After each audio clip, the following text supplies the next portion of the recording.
Are you an attorney using QuickBooks Online to keep books and records of your law firm?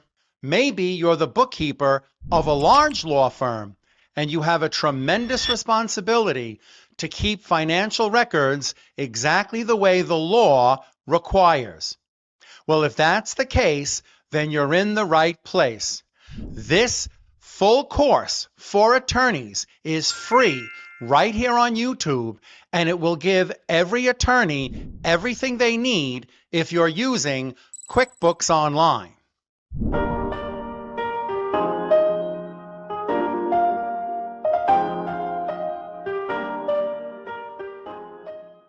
Hello, my attorney friends.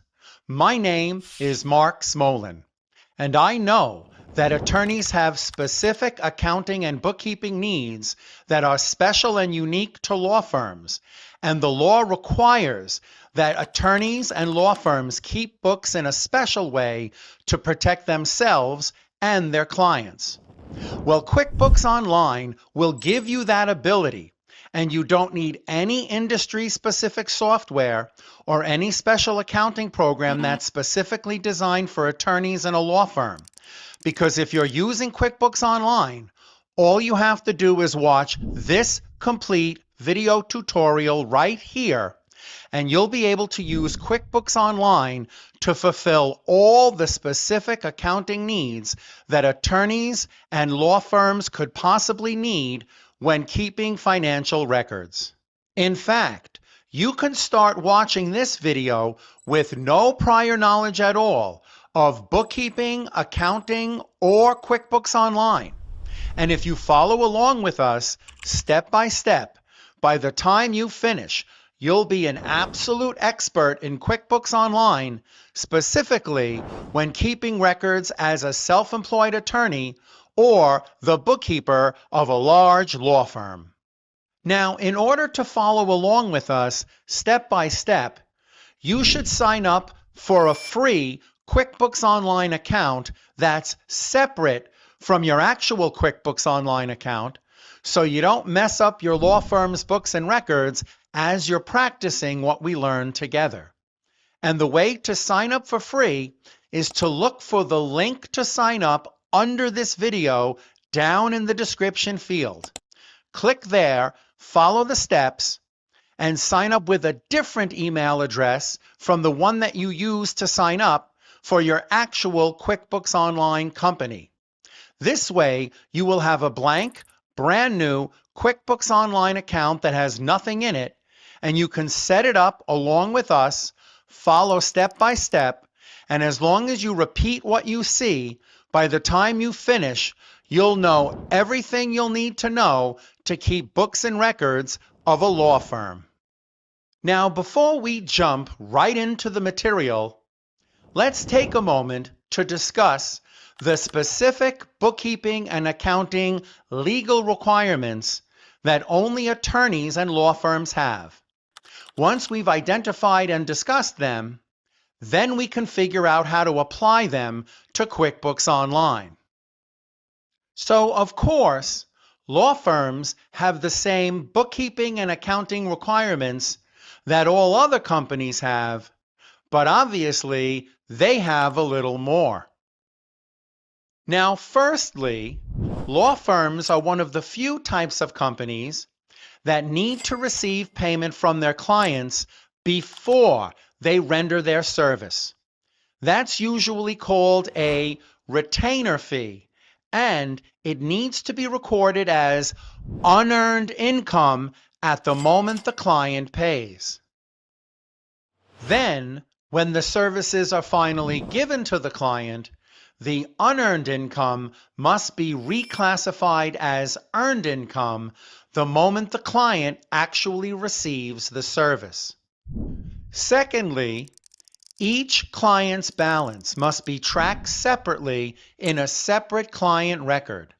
This way, you can see each individual retainer payment that you received and each event of service that you gave and billed them for, so you can know the real balance of each client at any given moment. And the law also requires that you track each expense by client. This will help you determine the real profit and loss that you made on each of the clients that you serve. And in most cases, you need to be able to bill the client for the expenses that they agreed to pay when they signed on. And you need to be able to prove those expenses to them at the moment you put them on an invoice that you send to the client. And if you purchased job materials or supplies before you started working on a certain client, you have to make sure that only the actual money amount of the supplies you used or the materials you used actually gets billed to the client. Now, usually that's a challenge if they were purchased long before you got the client as part of a bulk purchase, and that bulk purchase also had materials and supplies used for other clients. How do you know how much was used on your particular client for your particular job? Well, that's one of the special techniques that you will learn right here. Sometimes attorneys have to collect funds on behalf of your clients. And when you do, those funds have to be tracked separately. In fact, very often attorneys deduct from those funds their own service fee and give the clients the difference. You would therefore be required to give the client a statement showing each amount clearly. How do you do that? Again, we're going to show you that special technique right here. You have to account for every penny that you got from the client and every penny of service you gave them. So when your relationship comes to an end, the remaining retainer balance is the proper amount that you remit back to the client. You must be able to track the amount of time each associate attorney spends on each client. Then you must approve the amount of time they spent on each client so you know how much your firm spent client by client. So I can assure you, we will learn all of these things, and for each part, you will receive the clearest possible explanation for every one of the methods and techniques we learn. This way, when you're finished, you can easily turn around and apply them to your books and records in your law firm. Now, before we start, I just want to say that attorneys are really my favorite group to teach. They really seem to grasp the ideas very quickly, and that might be because accounting and law go hand in hand. But for whatever the reason, if you're an attorney who passed the bar, you will find this course very easy, and you will easily be able to apply any of the techniques that are shown here. In fact, that's actually the reason why I'm not going to sugarcoat the rest of the course with any kind of fancy green screen effects or any kind of cool YouTube swishing sounds, because I find that attorneys really don't need that. What you really need is a smooth, clear explanation. And don't worry if the interface looks a little different from time to time compared to the video that you're watching. I can assure you, QuickBooks Online changes all the time, but it never changes enough so that you can't find what you're looking for on the screen. Maybe the colors will be a little different, maybe the shapes will be a little different, or maybe they change the name of something to some kind of synonym to the previous name. But no matter what, you'll always find what you're looking for very quickly and very easily. And if there's anything you're not 100% sure about, please immediately reach out to me in the comments section below. I always get back to my attorney students very quickly because I want your learning experience to be easy and fun. Good luck and enjoy the course. Chapter 3. Adjusting the settings of a law firm. These things might be called company settings or account settings depending on the version of QuickBooks Online that you signed up for.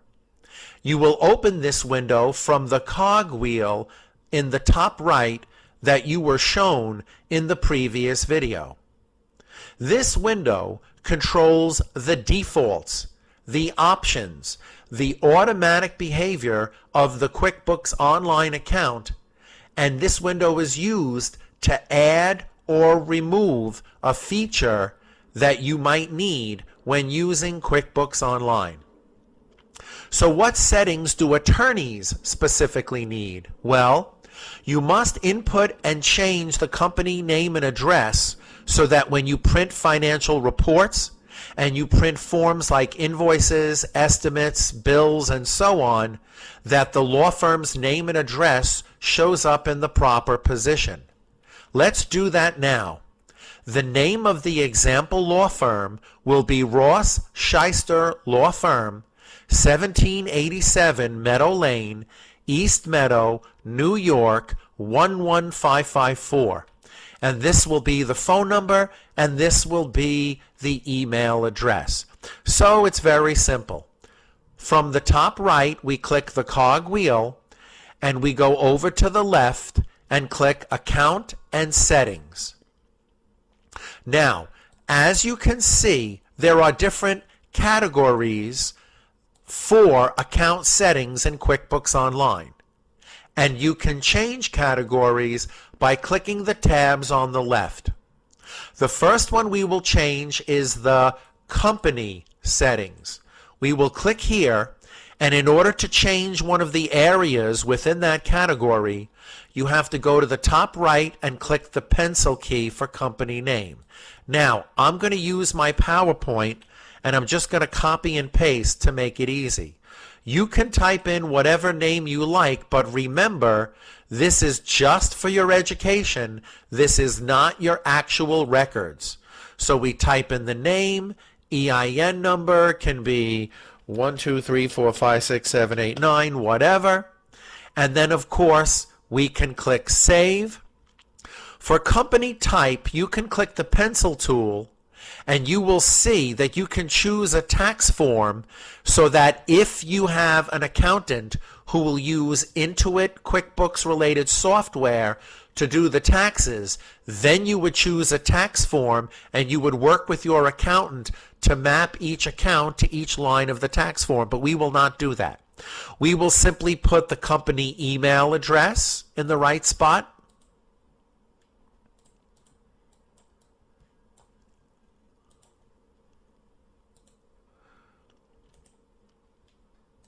Okay, and company phone.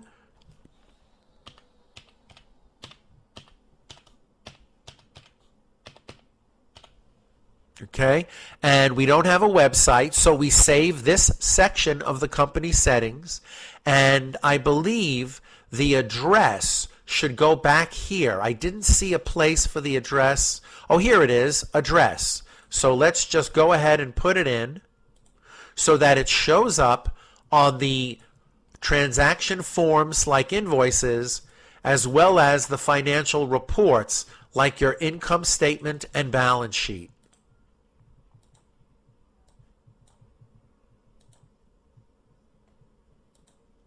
Okay, paste, New York.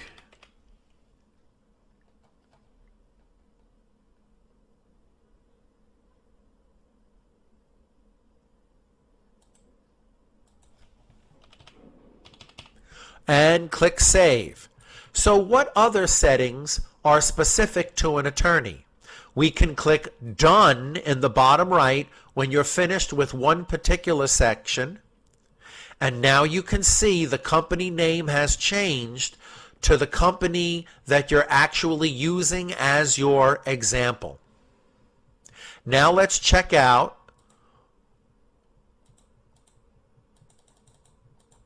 what else? Well, we also must track expenses by job, and that option is actually already activated.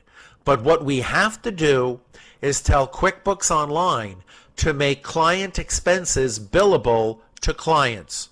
So again, we click the cog wheel, go all the way to the left in the Your Company column, and click Account and Settings.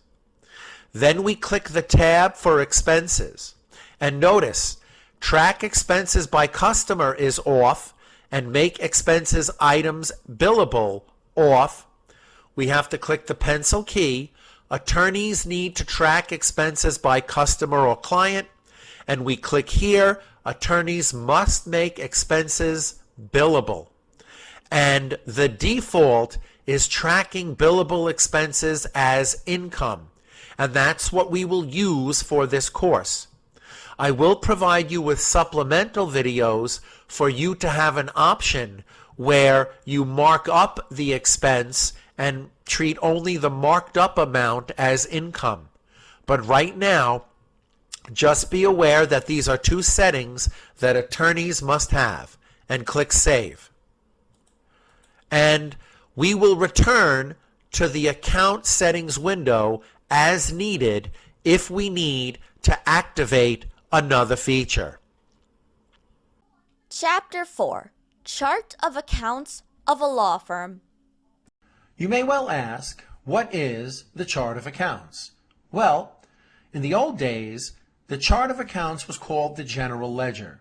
It was simply a notebook where each page in the book was a different record of a different category of transactions. In this example, you could see it's a video company, so page 1 was video income. Every time they did a video job, they wrote it down on page 1. Page 6 was repair expense. Every time they did a repair, they wrote it down on page 6. Then, when they needed to make financial statements or do their taxes, they would simply take the total of each page, and those totals were the numbers that they put on the tax forms and their financial statements. It's the same exact thing with the computer, except it's called the chart of accounts. So, an account is an individual record of transactions.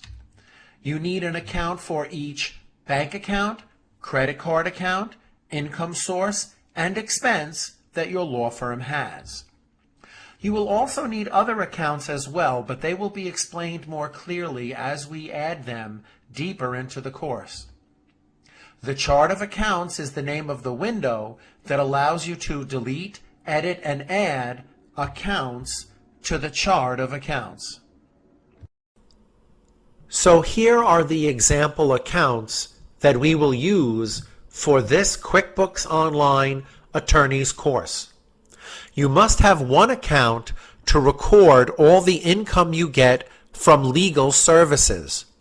Now, you could separate them into different income accounts so you can track how much money you make from each separate legal service. So as an example of that, we will also have another income type of account for a different service, Notary Public.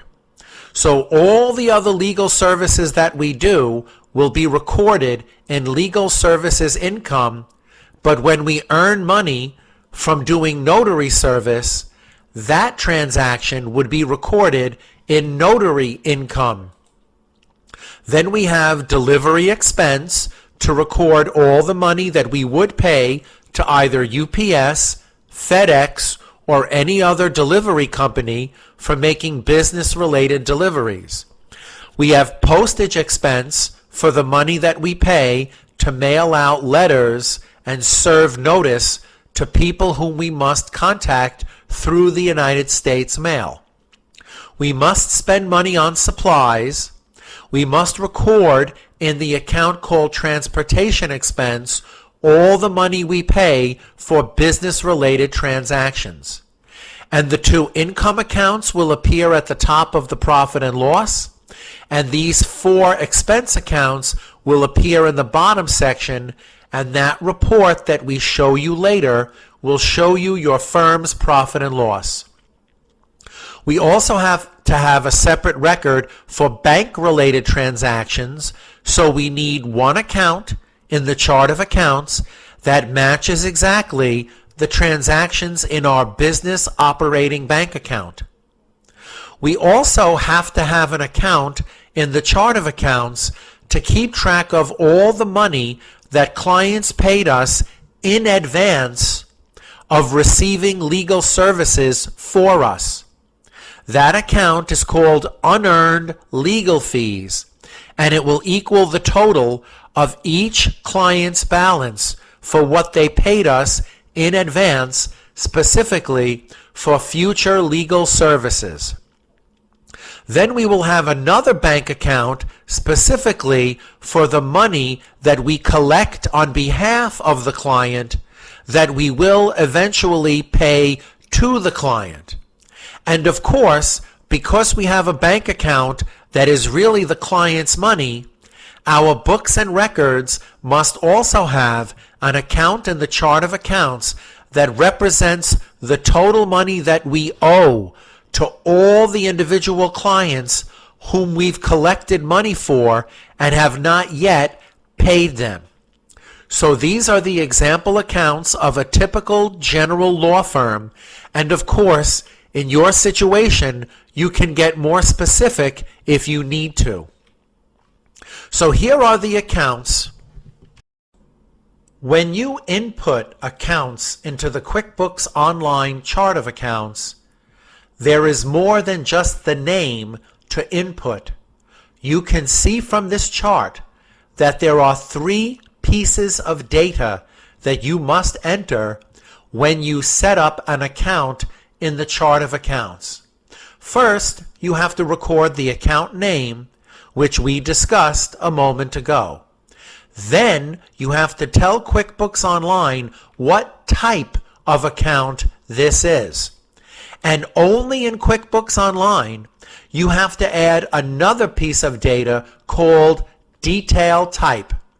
And you will see in a moment, as we read from this list and set up our chart of accounts for our law firm, you will see how we put in each of the 3 pieces of data for each account. Account name can be anything you want as long as you know what it means. Exactly what you type in will be exactly how the account is shown on reports like the profit and loss and the balance sheet. Account type determines what type of transactions can be recorded into it. It determines what financial statements and reports it will show up on. And it determines the position of the account in those reports. So be careful to choose the correct account type when we put in our chart of accounts. Now, detail type is a new piece of data that is specific to QuickBooks Online. It's usually not relevant. It sometimes adds functionality to an account, but that's very rare. And we will not need this in our course. So we will simply read off the list of accounts, and as we read them off, we will record them into the QuickBooks Online chart of accounts. In the top right, we click the cog wheel. We go all the way to the left column, Your Company, and go down and click Chart of Accounts. Now, if this is the first time you're opening the chart of accounts, you have to click this green button. And what you will see are all the accounts that QuickBooks Online already put for you. And these are general, typical accounts that most companies would need. What we're going to do is add the specific accounts that our law firm needs. So let's take a look at the list here. And let's put in the first one, legal services income. And that's an income type of account, and it's service fee income. So in the top right, we click New, and we type in the name, legal, well, we choose income as the type of account, and as the detail type, service or fee income, and for the name, we put legal service, legal services income. I suggest you put the cap locks on and type everything in capital so that when you look at the chart of accounts, you can clearly distinguish between the accounts that we added and the accounts that were already there in QuickBooks Online. And again, the name is Legal Service Income.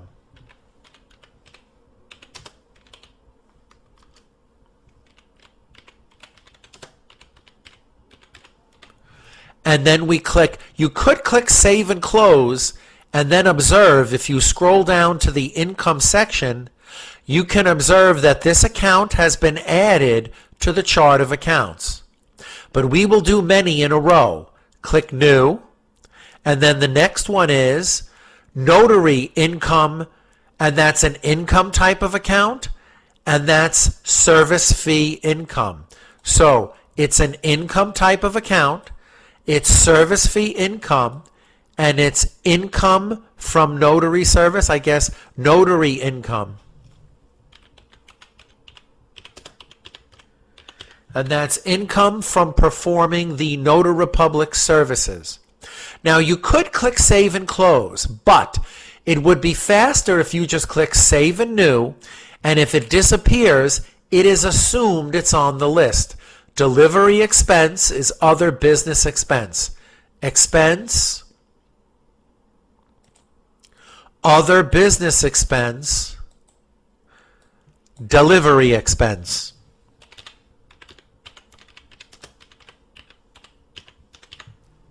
Save and New. Now, postage expense, same thing, everything but the name. Make sure that the type and detail type are the same. Save and New. Utilities. Actually, we can skip utilities expense and put just transportation expense.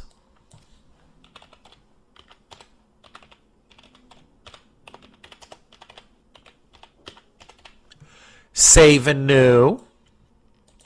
What else? We need a bank account, so we'll put cash in Chase Bank.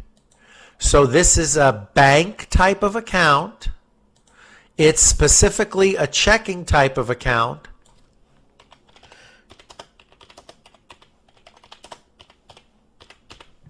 Save and New. We also need in our chart of accounts unearned legal fees.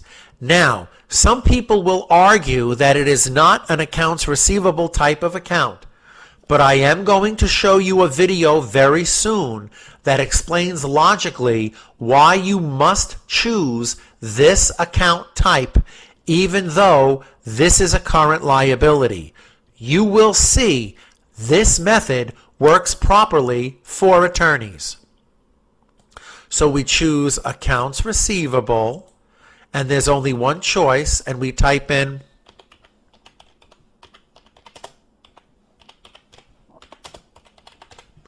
Save and New. We also need an account where it's a separate bank account, because attorneys usually keep the money they hold for clients usually in a separate bank account from their normal operating account. And that's a bank type of account. It can be checking because you have to pay them periodically. And let's name it Cash Held in Trust for Clients.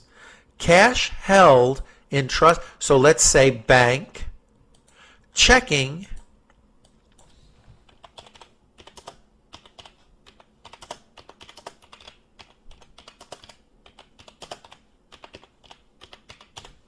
Save and New, and the last account represents the money that we owe to the clients for money that is sitting in the cash held in trust account, and that's an other current liability. And look, it has its own detail type for attorneys and companies that operate like attorneys, where they collect on behalf of their clients. So the name of it is Payable Collected Clients Funds. It is a current liability. It is a trust account liability. And by the way, this little thing here will explain the type and the detail type. And we will put the name Payable Collected Clients Funds.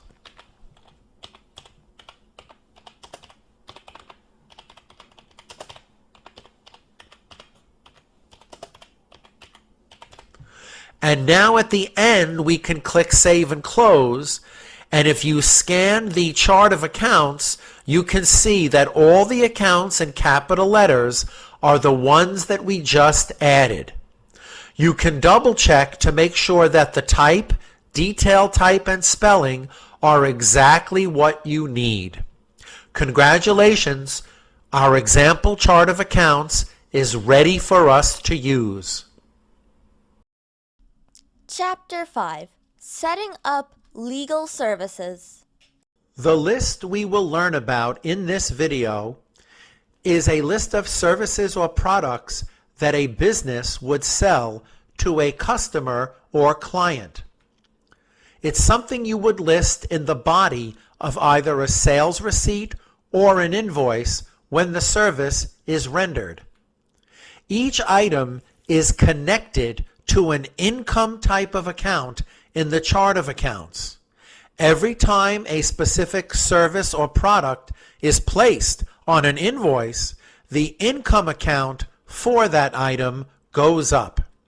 For example, let's imagine that Ross wants to track the income from notary service separate from all the other income that he earns. In this example, there are only 2 items Ross would possibly put on an invoice or a receipt. He could put the item called Legal Services Rendered for any normal law service that he does, or he could put the notary service item on the invoice if that's the service that he performed for the client. He wants the income from notary service to be recorded in one particular account in the chart of accounts, and all the other income from all the other services can get recorded in the other income account, legal fees earned. So, this is our chart of accounts on the left, and on the right is a general example of an invoice. When you create the invoice in QuickBooks Online, you will list the item that you're charging the customer for and put the money amount on the same line. So if he puts Legal Services Rendered as the name of the item, $500, when he saves the invoice, this account in the chart of accounts will go up because the $500 for legal services on this invoice will be recorded in that account. However, if he also charges the customer for notary services, the money amount on the line for notary services will get recorded into the other account, income from notary services, and that will increase by $1.50 at the moment that he saves the invoice. We go to the top right and click the cog wheel, and we go over to the column that says Lists. The second item down is the list of products and services. Double click and the window will open. Now, if this is the first time that you are visiting this window, you could click Add a Product or Service, and you would choose, in this case, Service.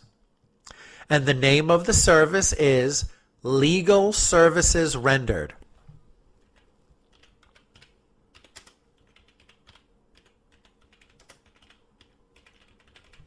And since the price changes all the time, we will not put a sales price. And in your law firm, you could go back and put a description if you want to.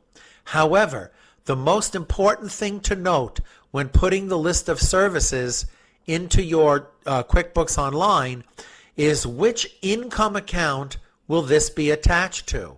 And in this case, Legal Services Income is the account that we wish to increase on our reports at the moment that we place this Legal Services Rendered item onto an invoice or a sales receipt.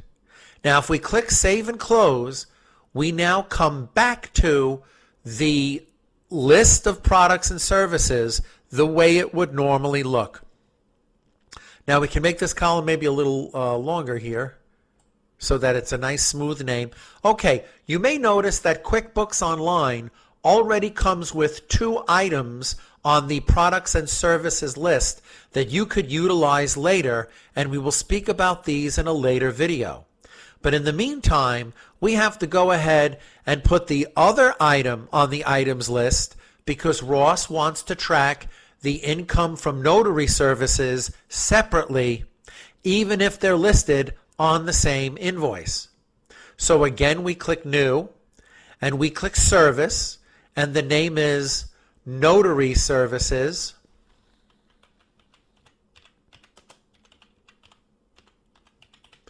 And of course, you could put a SKU or a category or a description. You could make categories of your services. If it helps, a description would also automatically show up on the invoice or sale receipt if you chose to put one in here associated with this item. But the most important thing, even though you could put a price if the price is the same, we don't have to. We can put the price at the moment we record the invoice or sale receipt. Again, the most important thing is the income account that we connect to the item, so that when we put the item on the invoice later, the correct income account will record that transaction and increase accordingly. Click Save and Close, and congratulations. If your list of products and services looks just like this, then you have finished setting up the QuickBooks Online products and service lists for attorneys. Chapter 6. Setting up law firm reports. Reports are the results of all the work we do in QuickBooks Online. There are some financial reports that a law firm must have in order to run properly. And the most important thing to remember is that reports are the best and quickest way to find anything you are looking for in QuickBooks Online. Now, there are only about 10 reports that we will need to use to see the whole financial picture of our law firm at any given moment. These reports are mixed in with all the other many reports that QuickBooks Online provides. So we will still save time by setting them aside. We will now learn how to customize the reports as we set them up. After we record transactions, the results get summarized in different ways and displayed on a variety of QuickBooks reports. After opening any report, you can customize the report to show the results of only the specific transactions that you may need. We will open, customize, and save all the important law firm necessary reports in one place. Then the rest of the course will be easy and smooth because we will be able to find anything we are looking for in an instant. So here are the common attorney-required reports. And before I define them one by one, I'm going to show you where to click to open them up. Only in the left panel do you have the ability to click Reports. And if you click Reports from the left panel, there are 3 tabs across the top: Standard Reports, Custom Reports, and Management Reports. Now, the standard reports are all the reports that QuickBooks Online makes available to any type of company, and they're broken down into categories. We will not need all of them. We will pull out only the ones that will be specifically necessary for a law firm, and we will place them here in the Custom Reports section. This way we can access them very easily. So the first report that we're going to customize and save is called the trial balance. And that's the accumulated total results of every account in the chart of accounts. You can see the detail of transactions in any particular account just by clicking on it from the trial balance. The numbers in the trial balance are the same numbers that appear on all the other company financial statements, like the profit and loss and the balance sheet. So let's go ahead and customize the trial balance. We click Reports and we pull it from the Standard section, and for the trial balance we have to scroll down very far because that's in the category of reports that relate to your accountant. And somewhere towards the bottom is here, Trial Balance. Now double click to open it up, and you may notice by default, automatically, it opens up between two specific dates. And that's the way the programmers wanted it. And you can see it has no data because we have not recorded any transactions yet. The proper way to save this is to click the pull down arrow and choose the top choice, All Dates. Then after you make a change, when you customize a report, you can then click Run Report and it will adjust for that change.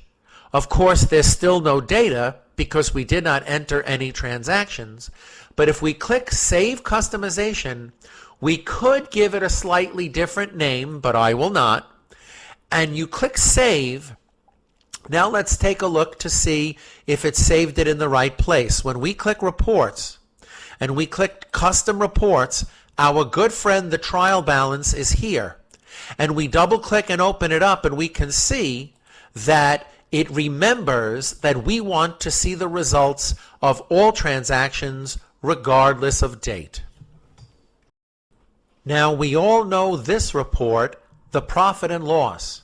It shows the totals of the income category, expense category, and the net income of the entire law firm. You can customize the date to compare how well you did between two time periods. So let's go ahead and save that one.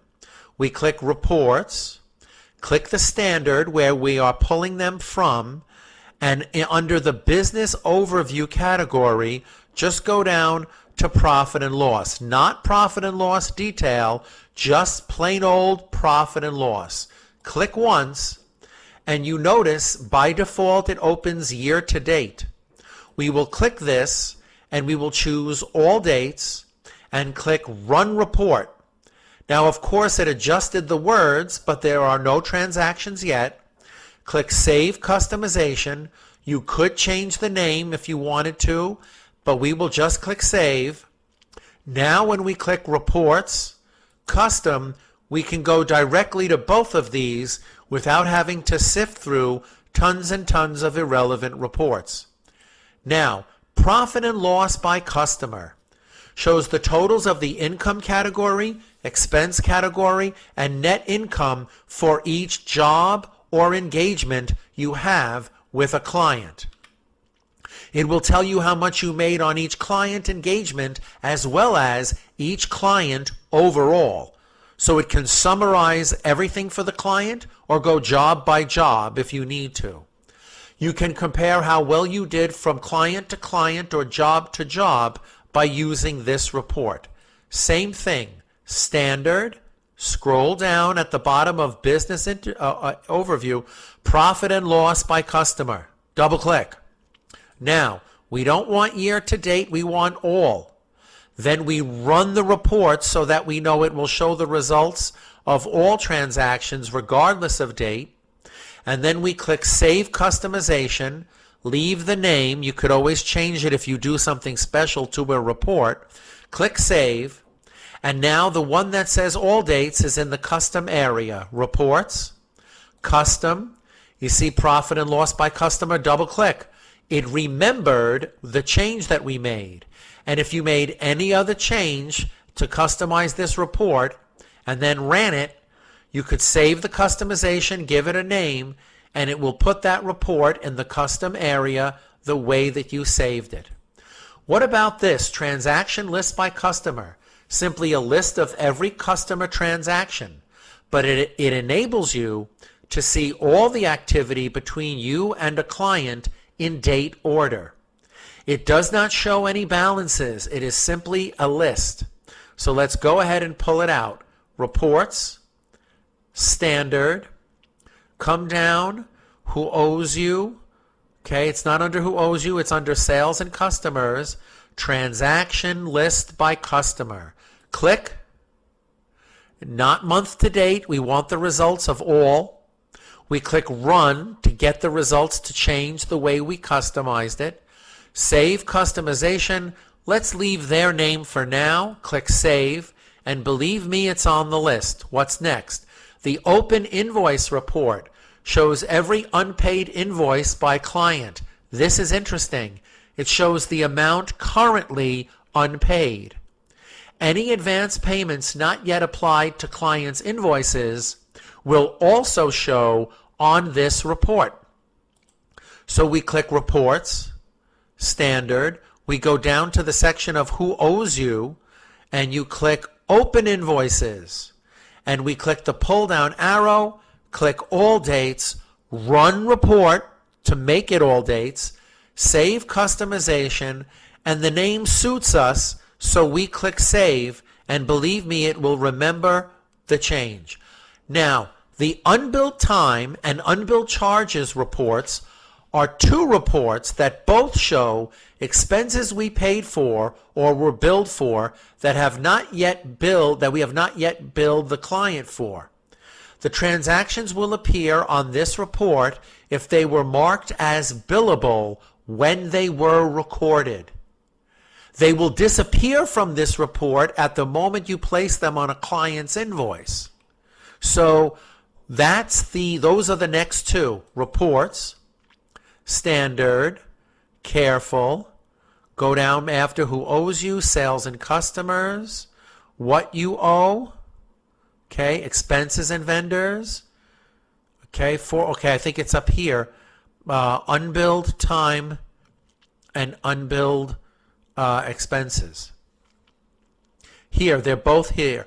Unbilled charges and unbilled time. Click Unbilled Charges. It already says all dates. Save customization. Save. Then Reports. Go down to Unbilled Time.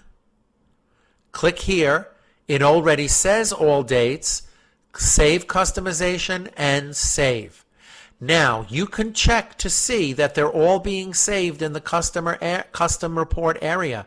And we're almost done. Try pausing the video and adding these three yourself. Then double check that they are in the custom area, and congratulations, you're almost done with the setup of a law firm in QuickBooks Online. Chapter 7. Managing Clients' Data. Did you know that the last part of the setup is the easiest part? All we're going to do is input and manage client and vendor data.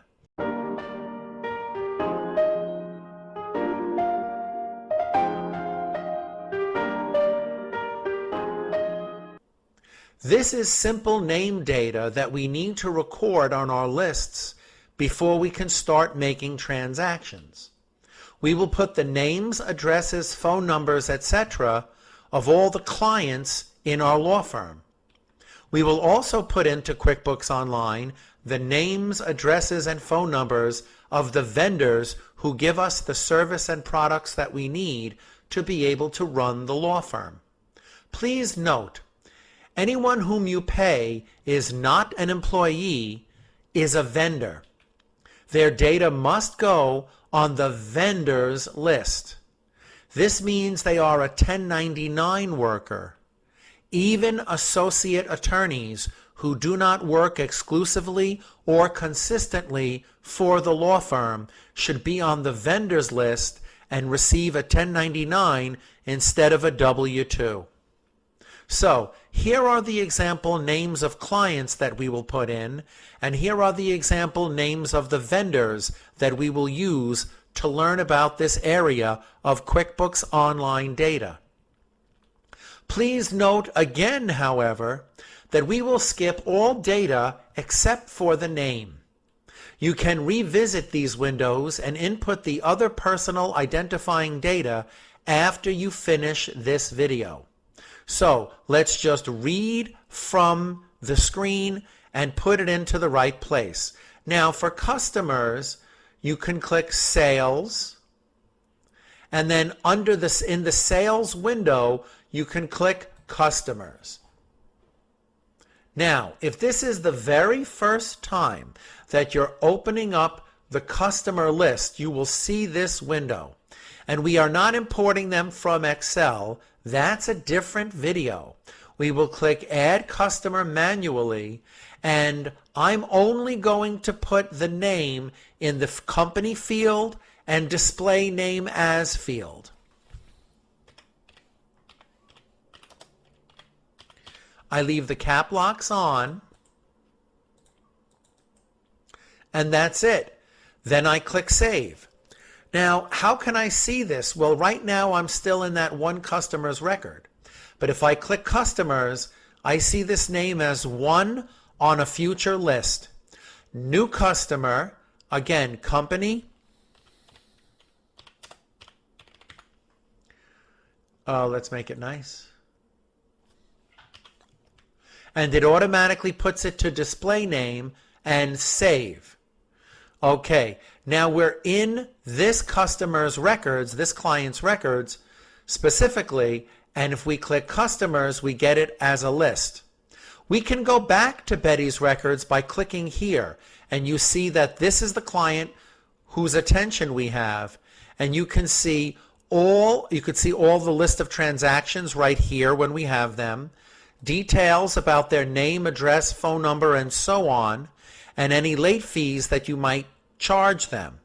But this information comes from putting it in, and if you need to edit this information, you can click Edit, and you can add the address, you could change the phone number, or do anything you want right here from the customer's list. The most important feature in this window is the notes. You can type in any notes you want that will help you remember specific things about this client, and then click Save. Okay, so it'll show over here when you click Customers and you choose the specific customer and you choose Customer Details. And later when we have transactions, they will all be listed here, listed in date order by customer. Let's go back to the customer list. Put in a new customer. The last one will be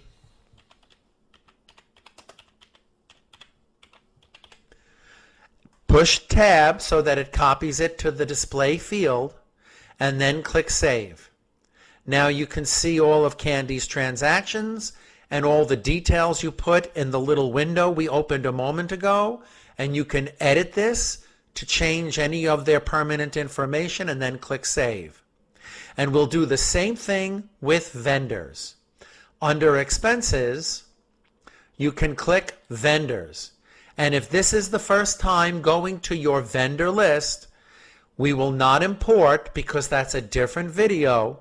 We will add vendor manually. And we will just simply copy over the names, Staples, Office Max, Post Office, etc. Tab, it copies it to the display, Save. Okay, now new vendor, Office Max. You may notice that in this window, we also have notes regarding vendors, just like we have notes for customers. So you can open up the permanent vendor data, and in the notes field, type in anything that helps you remember what you may need to remember about that vendor. And everything else is permanent data that you have at your fingertips just by clicking Expenses, Vendors, and coming over to the Vendor tab. You can edit any of the vendor information by double-clicking on the name, and then of course when that particular vendor is in front of you, you would click Edit, and you can edit the details and put in the notes. So it's very simple. Now see if you can put these remaining 4 on the vendor list yourself after I finish this video, and see if it's just as easy as opening it up and re-entering or editing anything you need. Congratulations, you're finished with the setup, and our next video will be our first law firm transaction. Chapter 8. Receiving Retainer Payments. Law firms get paid a little differently from the average company. Payments are usually received before services are rendered to the clients. Each payment changes the balance in the chart of accounts and the balances of the individual client, and those are two separate sets of records in your QuickBooks Online. For example, let's imagine on January 1, we received $6,000 from Alan Arby, who gave you check number 6161 for future services rendered. And to make things easy, let's imagine that you immediately deposited the check into your operating bank account. So what would change in the trial balance at the moment that you record this very first transaction? Well, you have more money in your bank account, so cash in Chase Bank would increase. At the same moment, you owe money to the client in the form of future legal services, and the amount owed to the client in the future for legal services that you owe them would increase, because if they pay you before you do the service, you owe them more services in the future at the moment that you received payment. You should also be aware that the customer's individual balance would change in the customer's records aside from the trial balance and the chart of accounts. So let's take a look at this transaction. We do receive payment. Now, before I record this, I'd like to click Reports, Custom Reports, and go to the trial balance, so that the trial balance will show the results immediately after we record this first payment. To record any transaction, you go to the top left where you have the plus sign next to the word New. Click once, and you see all of your client-related transactions are in this left column here. We then click Receive Payment because you received the payment from the client. Now you have to put each field's piece of data very carefully. You have to choose the correct client, click the pull down, click on the client. This is just reminding you that you're getting paid before you rendered the service. And it's a warning because usually it's the other way around. And we can close this warning because we know the context of what we're doing. So we can go forward. I'm going to use the year 2021 because I'm recording this now at the end of 2020. Doesn't matter. The payment method is check, and it's check number. Now you must look very carefully to make sure that you're recording it into the correct bank account. Cash in Chase Bank is the operating bank account, and the amount of money that you received was $6,000. Push tab. Now we've recorded every piece of data that we need to at the moment that we receive payment from the client. If we click the pull down arrow and then go up to Save and Close, this is just, again, reminding you. Let's click Don't Show Me Again, because normally you would have an invoice before the payment, but usually not if you're an attorney. So we click Save as a Credit, and at the moment we look at the trial balance, cash in Chase Bank shows up for the first time as $6,000, and unearned legal fees shows up for the first time as $6,000. Now we have only checked the results in the chart of accounts. We should also check the customer records. Click Reports, and first we should go to Transaction List by Customer. transaction list by customer right here, and basically it just lists one transaction for $6,000. But if we click Reports and Open Invoice, we see that Alan has a negative balance because he paid in advance. And QuickBooks considers a customer's money who pays in advance as a negative number, because normally a positive balance in a normal business with a normal customer would mean that the customer owes us. But a negative balance for the customer means we owe the customer for future services. Now let's take a look at example 2. On January 2nd, we received $8,000 from Betty Boop, who gave you a transfer directly into your Chase bank account, transfer number 12345. So what will be the result? Well, cash in Chase Bank will increase from $6,000 going up by $8,000, and it will become $14,000. And unearned legal fees will also increase because we now owe more future services as a result of getting paid before we perform the service.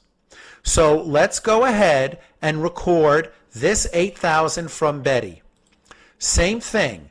We click New, Receive Payment, change the date to the date that the money went into the bank account, make sure it goes into the correct bank account, make sure you choose the correct customer, Betty. She doesn't have any invoices, which is normal for a law firm, but not a normal business, so we close this out. The payment method was, you can just leave it blank and just put the transaction number.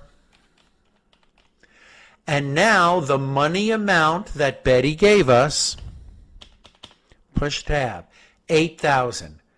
Now that we have carefully put each piece of data for this payment from Betty, we click Save and Close, and you can see that the open invoice reflects that we owe Betty $8,000 in future services. We also still owe Alan $6,000 in future services. So the total unearned that we owe to all clients is $14,000. And if you click Reports, Trial Balance, you will see that unearned legal fees is equal to the total balance of all clients, $14,000.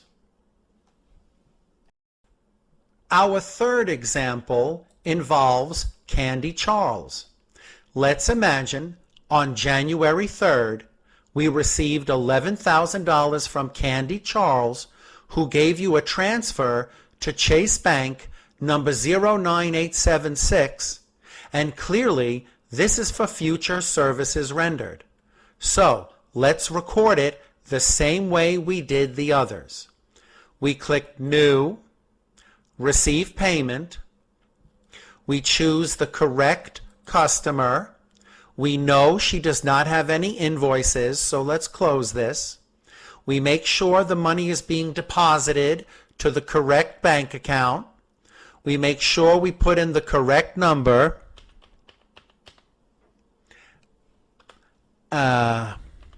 Whatever. And the most important thing is the money amount, $11,000. Push Tab on your keyboard to save one field without saving the entire window and closing it out. Now that we put every important piece of data, we click Save and Close, and you can see we now have Candy Charles in our list of customer transactions.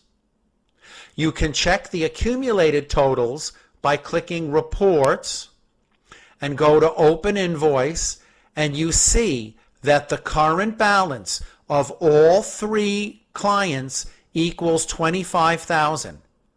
That's the total that is currently unearned from clients. So if we click Reports and we go Trial Balance, Unearned legal fees is properly stated at $25,000, and so far what we've recorded as bank transactions equals $25,000. Now, here's the beautiful thing. You can open and change any transaction directly from the trial balance. You see, right now these numbers are summary totals of all the transactions that have been recorded in the accounts.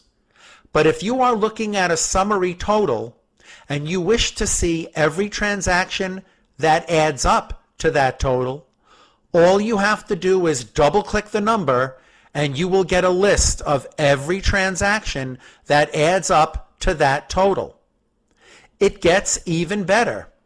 When you look at a list of transactions in a report, you can click anywhere on the line of any transaction, double-click, and you will go right back to the very window that that same transaction was recorded in.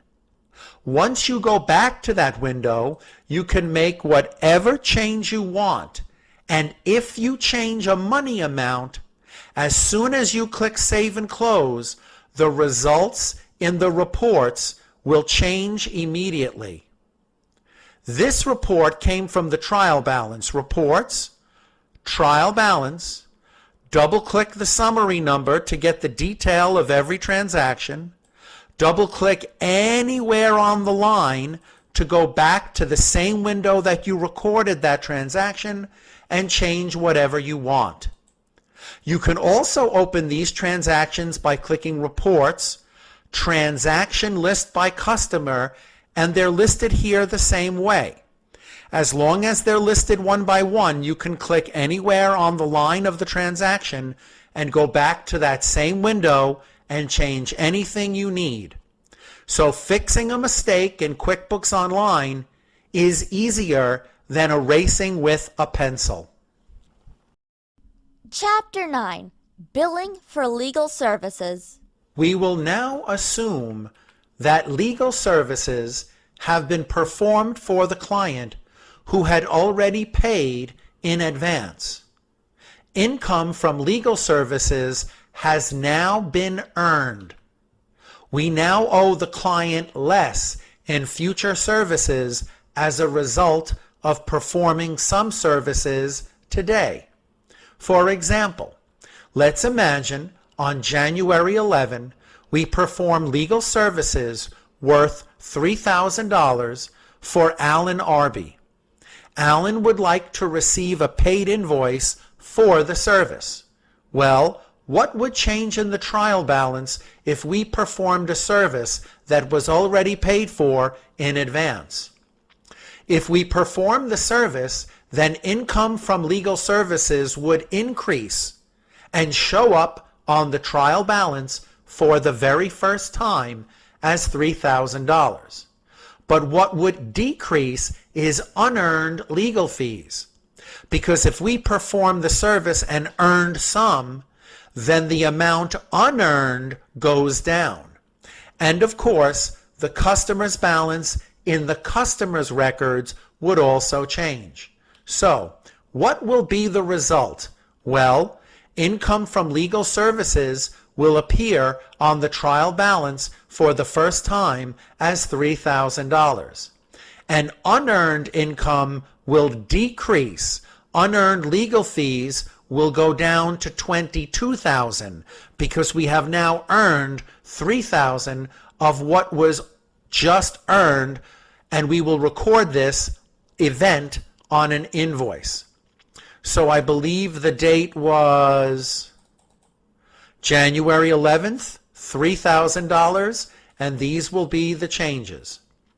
So, when we create an invoice, we go to the top left and click the plus sign, go to the left column and click Invoice. Now, this is the way QuickBooks Online, well, let's close the little tips. The invoice is automatically enumerated this way, and you can change the invoice number to anything you would like it to be, whether you are recording it now or you reopen the invoice and change it later. It's whatever you want. But I will leave the default. Now, the date will be January, I guess we'll put it January 4th. And the customer is Alan. And the product or service that we are going to put on this invoice comes from the items list that we had previously set up during the setup. It's legal services rendered, and the amount we earned for those legal services rendered was $3,000. Now, you may notice that we have a description field that you can type in anything you need that would help you remember the details of this event that you earned legal fees on January 4th. You could also type in to the message on statement or message on invoice if you feel it necessary. But at the moment we click this arrow and we choose Save and Close, the invoice has been added. Now again, this is just extra little messages that help you. Just click OK, I got it. And now when we look at Save and Close, I don't know why the item didn't get, well, actually, this is a new one. Close this.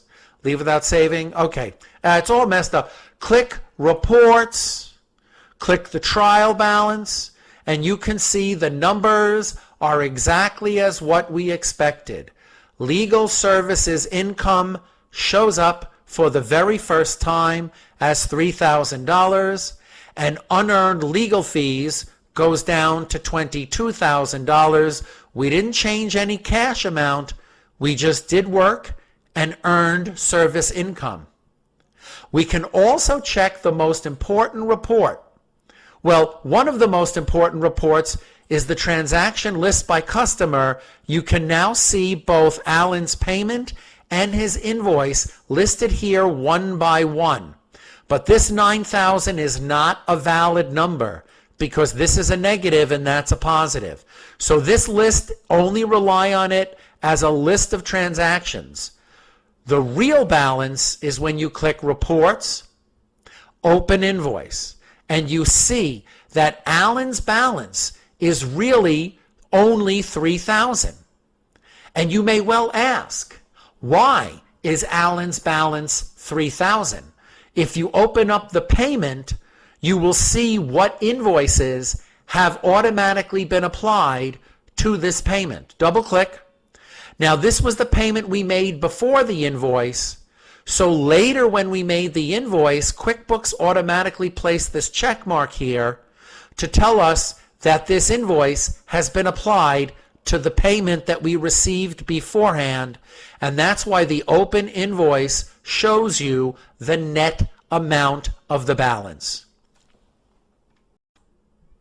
Let's try a second example. Let's imagine on January 14th, we perform legal services worth $4,000 for Betty Boop.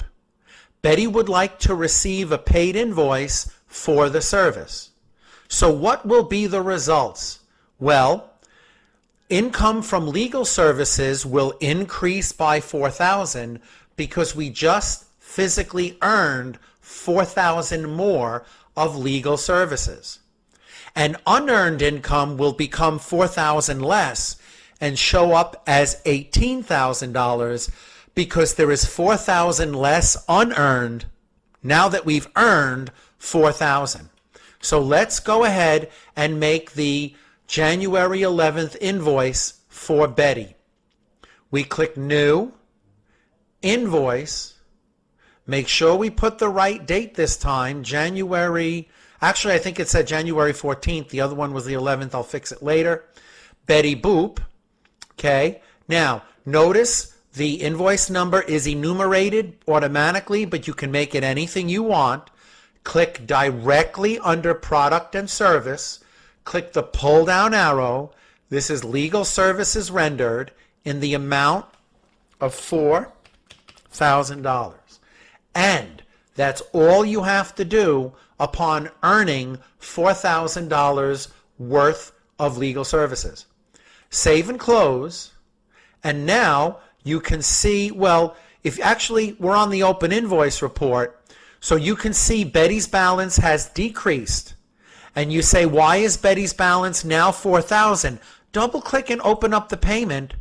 The original payment back on the 2nd was $8,000, but at the moment we made a $4,000 invoice, QuickBooks Online clicked this check mark and applied the $4,000 invoice to this payment to show you the net balance of Betty on the open invoice report. And if we check reports, trial balance, you can see the results are exactly as what we expected. Cash in Chase Bank is still $25,000. We didn't touch it. But unearned legal fees decreased to $18,000 and legal service income increased to $7,000. And if your client wants a paid invoice, you can just click reports and you can go to transaction list by customer, and every invoice and every payment is listed one by one. Now, how do we know if this invoice is paid? We double click and open it up and go right back to the window that we recorded it in.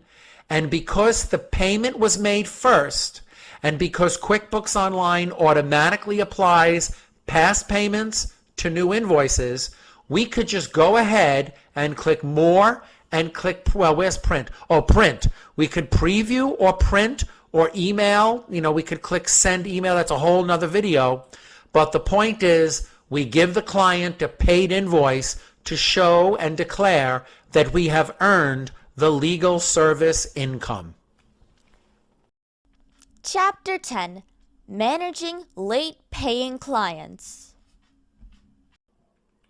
Legal services, we assume, have been performed for the client before they pay for those services. The balances on the open invoice report show positive numbers or positive amounts for the invoices that clients owe us payment for in the future. For example, let's imagine on January 16, we performed legal services worth $13,000 for Candy Charles. Her balance is only $11,000. She now owes us $2,000 rather than we owe her in future legal services, because the services we rendered were more than what we owed her in her balance. So what will change in the trial balance when we make an invoice that acknowledges earned income? Well, income from legal service fees will still increase because we physically earned more income, and unearned legal fees also decreases no matter what, because that's simply the mechanism of QuickBooks Online. Unearned legal fees is the only accounts receivable type of account that matches each individual's client's balance. So the effect on the accounts when you make any invoice is always going to be the same, even if the customer's individual balance becomes negative or positive or whatever. So let's take a look at the result. If we record that invoice, income from legal services becomes $20,000 because it increases by $13,000.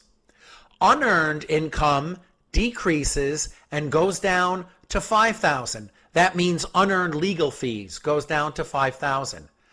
But the open invoice report will really tell the whole story. So let me zoom back to the actual transaction, January 16th, a $13,000 invoice for Candy, and we'll see if the numbers show up the way we expect. Okay, we click New, Invoice, January 16th. The customer or client is Candy, and the service we performed for her was our normal legal services rendered in the amount of $13,000. So we make the invoice exactly the way we normally would. When we click Save and Close, our trial balance is exactly as what we expected. Legal service income increased by $13,000 to become $20,000, and unearned legal fees decreased by $13,000 to become $5,000. But the real story is revealed in the Open Invoice Report. Reports, Open Invoice, you see her balance is really a positive $2,000. These show up as negative because we owe Alan and Betty for future services. But you see, Candy owes us $2,000 because she didn't pay enough to cover the invoices that came after the payment. So it's not enough to look at the trial balance. You also must look at the Open Invoice Report. Chapter 11. Adjusting clients' balances for reporting. Right now, unearned income in our records is not correct. The unearned account is supposed to match the total of all clients' balances. After the last video regarding post-service paying clients, the balance of unearned does not reflect the actual amount of unearned legal fees. The balance of the later paying clients do not belong in the unearned income account. They belong in a different account that reflects what is actually owed back to us. Unearned income is understated right now by the amount of the balances of the late paying clients. All late paying clients' balances should be in another account in the chart of accounts called Legal Fees Receivable. So when is it important to fix this? Well, you can operate on a day-to-day basis with a single inaccurate trial balance account, and that's fine. You can always check the account in the Customer Balance Summary Report to see how much of the unearned balance is for prepaid clients and how much is for clients who pay after receiving the legal services. So, from the left panel, we click Reports, and do not go to Custom this time, go to Standard, and scroll down to the section of Who Owes You, and click Customer Balance Summary. Now notice there are negative numbers for clients whom we owe future services to, and there's a positive balance that represents that they owe us money for future services. And let's go ahead and click Save Customization and then click Save. And, well, I already did this, but if you didn't do it, just save it so that you can click Reports, Custom Reports, and now the Customer Balance Summary is in the section of the special reports that we use for a law firm. Now, if you need to create accurate financial statements, you can make a normal accountant adjustment along with other normal accountant adjustments to make the numbers more accurate for reporting purposes. So what exactly needs adjusting? Well, unearned legal fees has something that it should not. We need to pull out from unearned legal fees the balances of the later paying clients and put them into another account that represents the legal fees that we are owed from the client, the money that we are owed from the client for past legal services. And in order to do that, we make a general journal entry. So here's the customer balance summary the way it looks. The two negative numbers are the true reflection of the unearned income. So the unearned legal fees should really be listed as a total of $7,000 in the trial balance. And this $2,000 balance that Candy has really belongs in another report or another account called Legal Fees Receivable. So let's go ahead and put Legal Fees Receivable in the chart of accounts. We click the cog wheel, we go over to Chart of Accounts in the left column. Now we click New. Now, the type should be Accounts Receivable, and I will explain this in a moment, but the name should be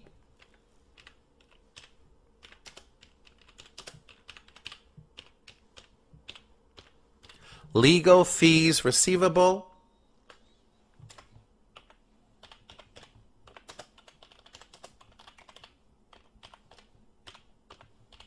And then we click Save and Close.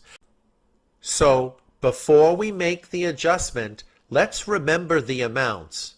The two negative numbers actually belong in unearned legal fees, and this positive number is what we're pulling out of the unearned account and bringing to the new account, Legal Fees Receivable. Let's go ahead and make the journal entry. From the top left, we click New. Then we go all the way to the right and we click Journal Entry.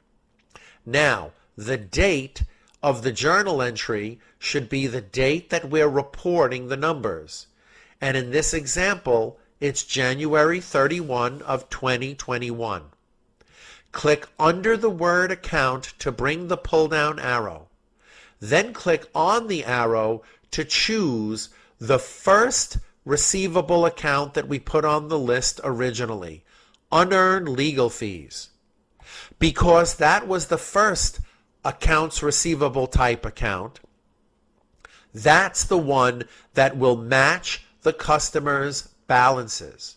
So, on the same line as unearned legal fees, we have to put the customer whose balance we're pulling out. And the amount we're pulling out is $2,000. Click in the credit column on the same row and push tab. Keep pushing tab. Okay, now the account that we just created, which was legal fees receivable, that gets debit for $2,000. Because if you studied accounting, you know that this is an asset that we are increasing so we can report the proper numbers. So this becomes debit, the other one becomes credit. And if you never studied accounting, don't worry. It doesn't matter. Just follow the steps and apply them to your situation. And of course, the customer's balance always comes with it. So this is how we adjust customer by customer, client by client, when we are ready to report our numbers to make them correct. Now we click Save and Close at the bottom, and you will see when we click Reports, Trial Balance, you will see that the numbers are now correct. Unearned legal fees is now the correct number to be placed on the balance sheet, and legal fees receivable is also the correct number that can be placed on the balance sheet in the asset section. This can be placed on the balance sheet in the liability section. This would go on the profit and loss, and this would go, of course, on the balance sheet. And the accountant would have accurate numbers to make the financial reports. That's the good news. Now, the bad news is that we now must delete or reverse this adjustment. So after the numbers are reported, the adjustment must be reversed. This is because the invoices from late paying clients will be paid after reporting the numbers. In QuickBooks Online, recording receiving invoice payments will change the unearned account. That's a behavior that we cannot change in QuickBooks Online, but it will make our numbers wrong again.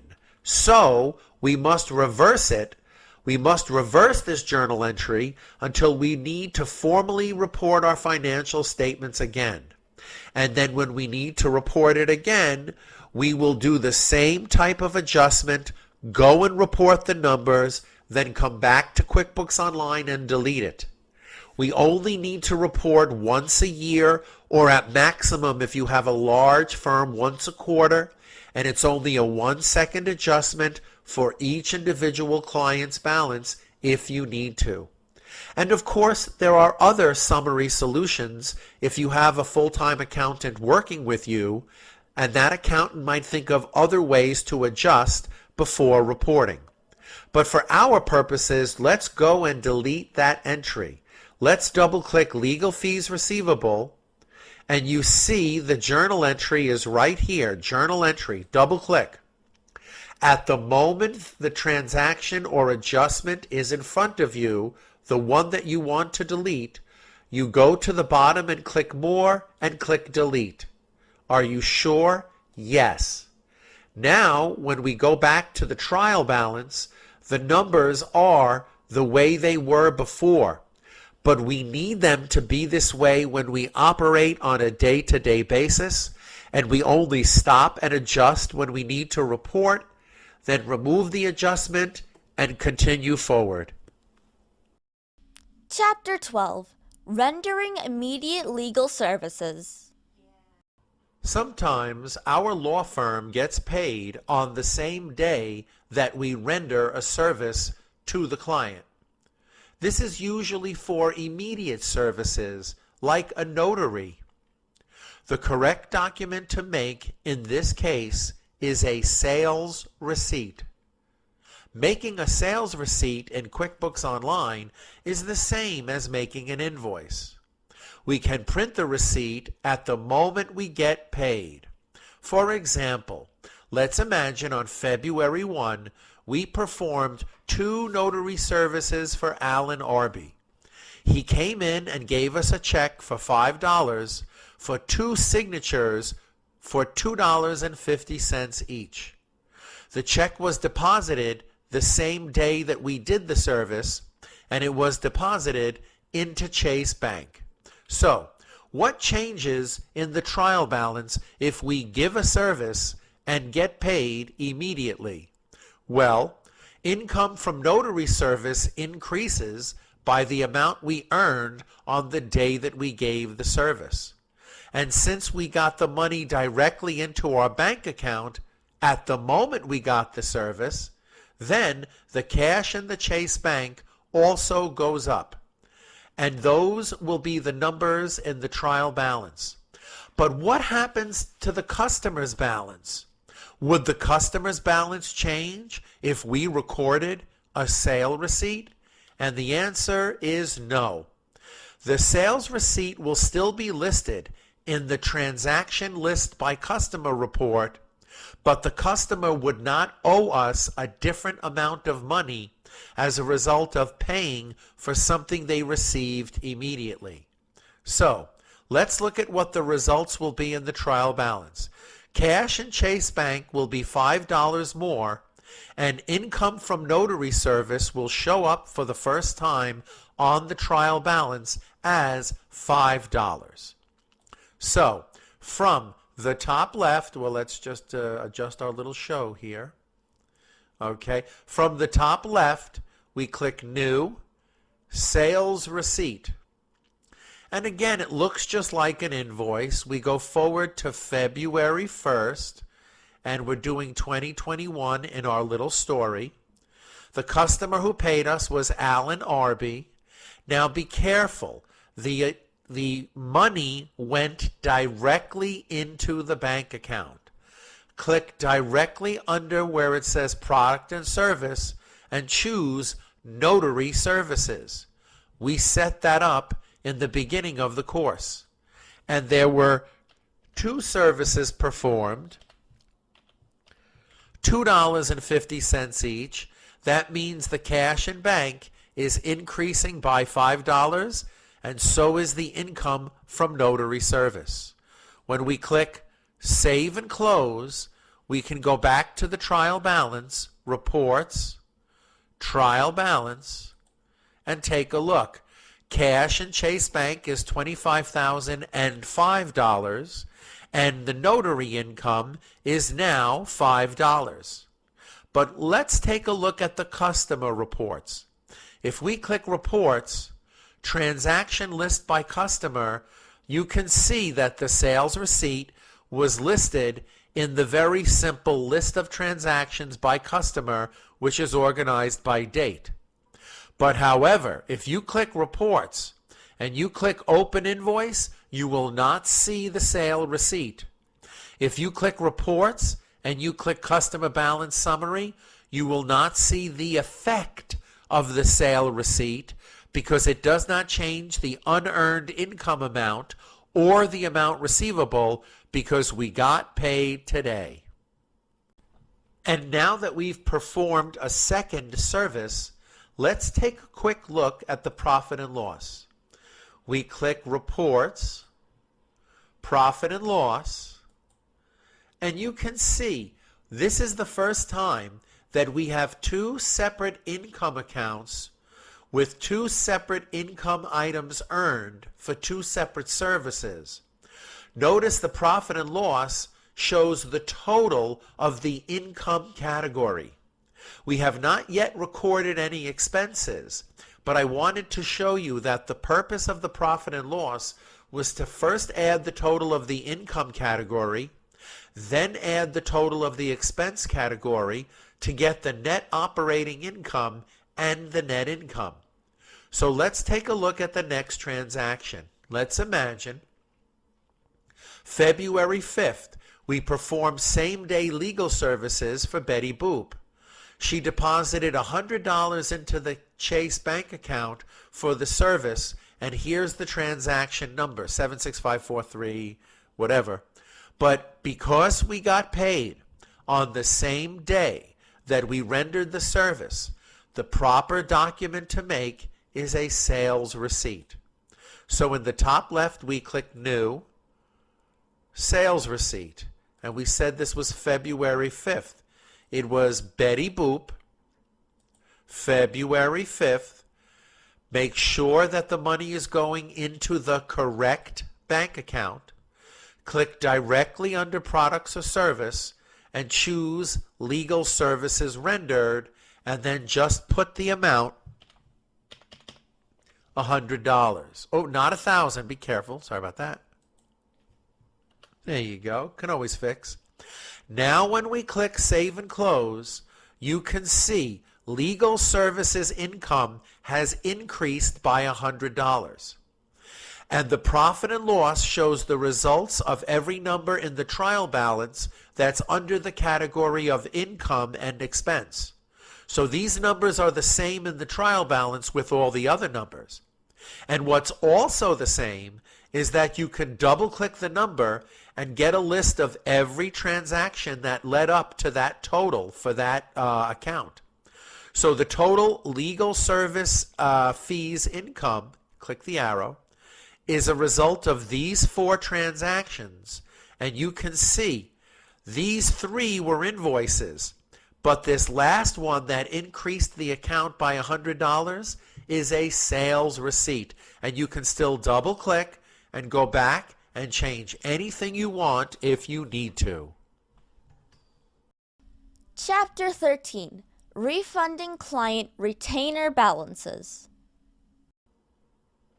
Sometimes you must refund a client for same-day services that were paid immediately in the past on the day that you rendered the service. You simply record a document called a refund receipt. It's exactly the same as a sale receipt, except it has the opposite effect. You are giving back money for income that was never earned, and it turns out that it was never earned because you now know you have to give back the money. For example, let's imagine on February 15th, we refunded Betty for the same day service that we performed back on February 5th that was recorded in the video before this one. We gave her check number 1 for $100 to give her back her money for that service. So what will change in the trial balance if we give back money to a client for a service that we rendered and they had originally paid for? Well, income from that particular service will go down because we now know that we did not earn that income because we now know we have to give the money back. And of course, whatever bank account the money is coming from to refund the client will also decrease. But what will happen with the customer's balance?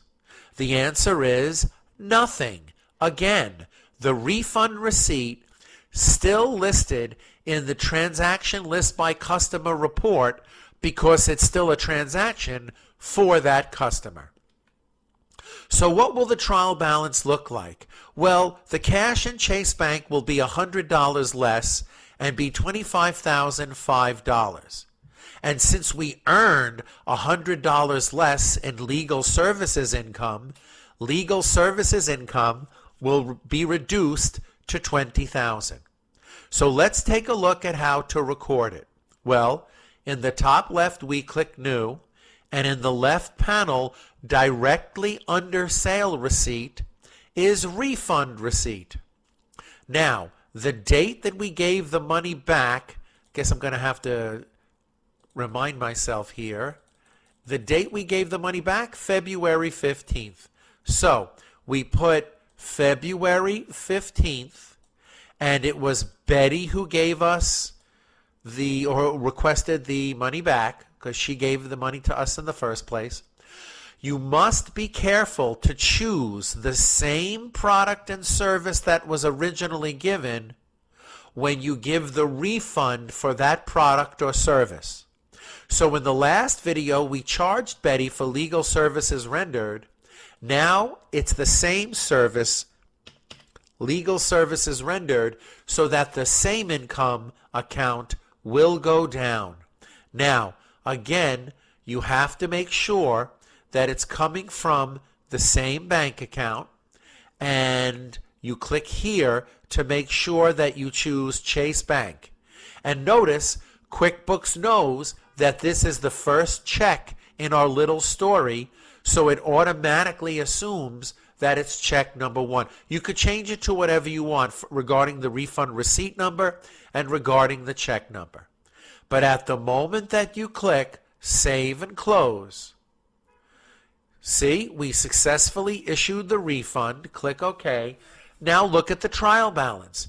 Cash in Chase Bank has decreased by $100, and legal services income has also decreased. And if you want to see the customer's records reflecting this transaction, you can click Reports, Transaction List by Customer, and you will see it's listed as one of the transactions in the list.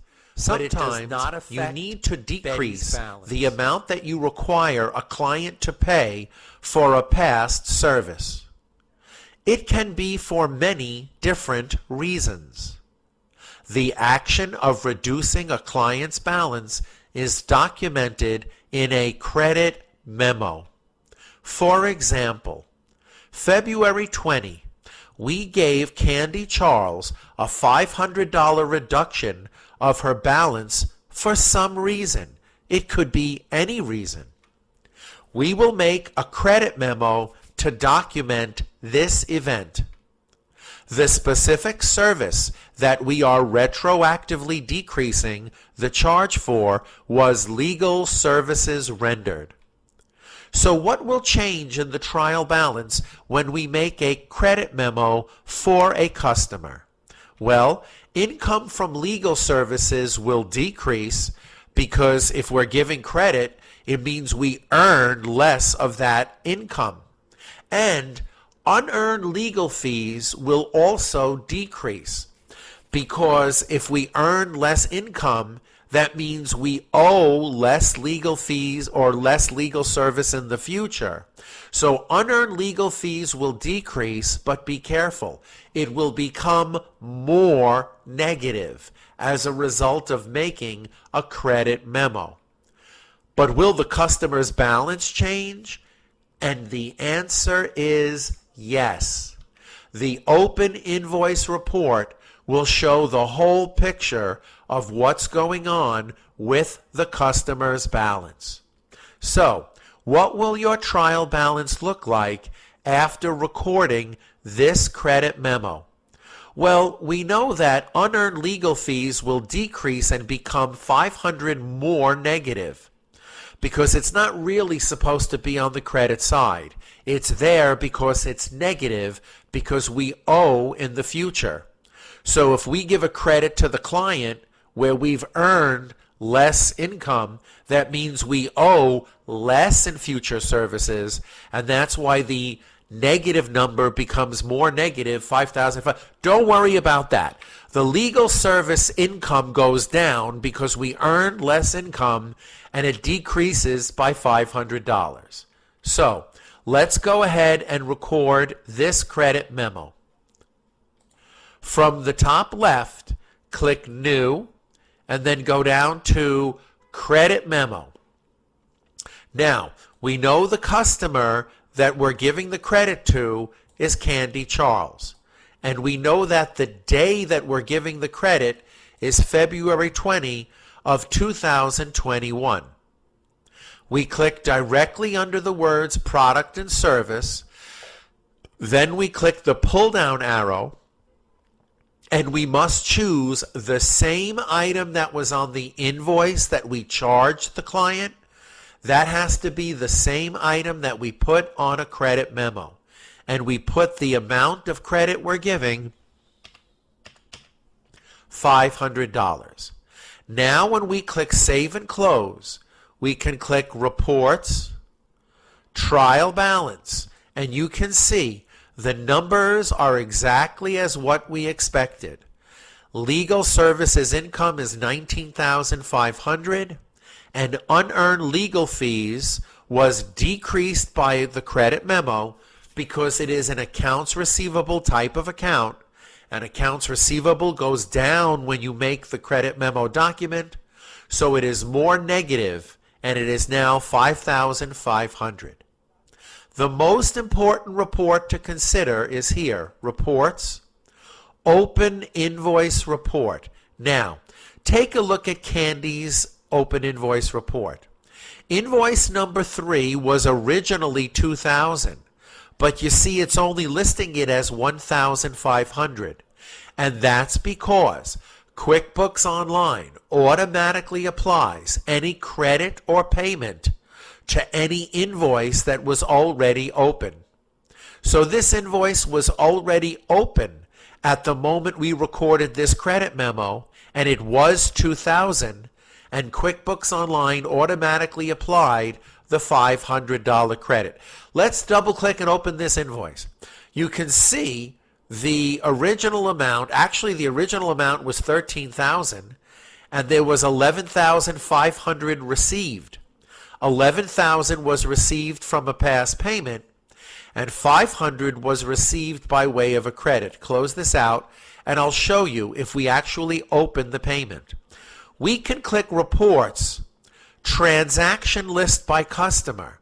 Now, if we go down to Candy, you see what happened here? This is a strange behavior of QuickBooks Online, because QuickBooks Online will automatically apply any credit to any open invoice, but it will do this. It will first record the credit memo. See? Here's the original invoice. This is a behavior that needs explaining. Here's the original invoice. Here's the payment that was applied to the invoice on this row. And here's the credit memo, and they're all in a list right now. But you see what QuickBooks Online is telling you in these two little transactions here is that QuickBooks Online recorded a transaction on the actual date that it happened, not the date that I recorded not the date that the transaction happened, the date that it was recorded. The date that it was recorded, QuickBooks Online creates a payment transaction for the purposes of applying the credit to the invoice.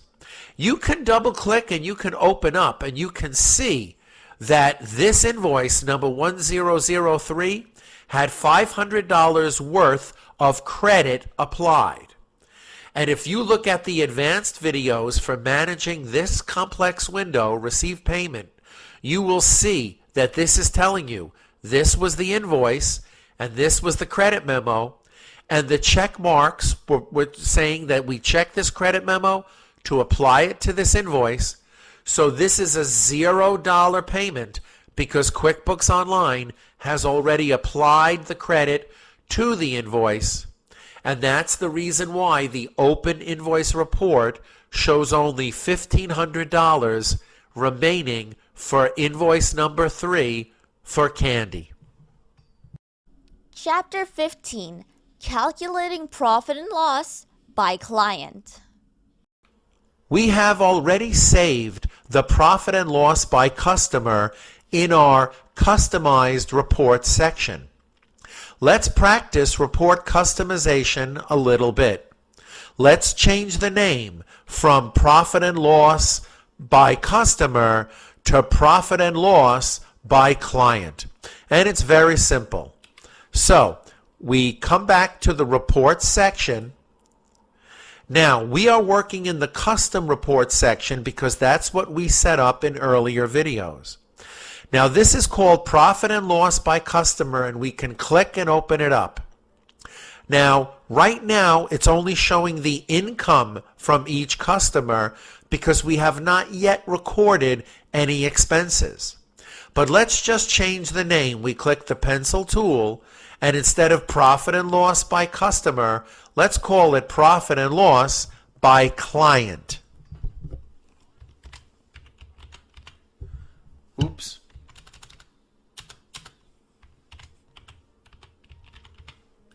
Now that it looks the way that we look, we click away and you can see it saves the name.